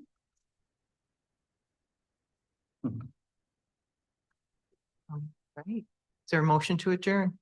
Before we do that, I would just like to say we're going on 4 hours of this meeting. Good decisions are not made when you have meetings for 4 hours. People, you know, and I would just encourage us to figure out how we can be more efficient with our time. That's all I want to say. I Do you can't think, give Dave, 4.5 hours to this. I got a lot of, if we things broke going. out the recipient rights meeting, for instance, yeah. that's not been our I think only it's a- 4-hour meeting. It'll be, probably a well, it's really about good- 2 hours over, an hour and a half for that meeting. Think to brainstorm and think about, how, Yeah. what things could Everything's potentially be. It was good discussion, We had a right? great discussion.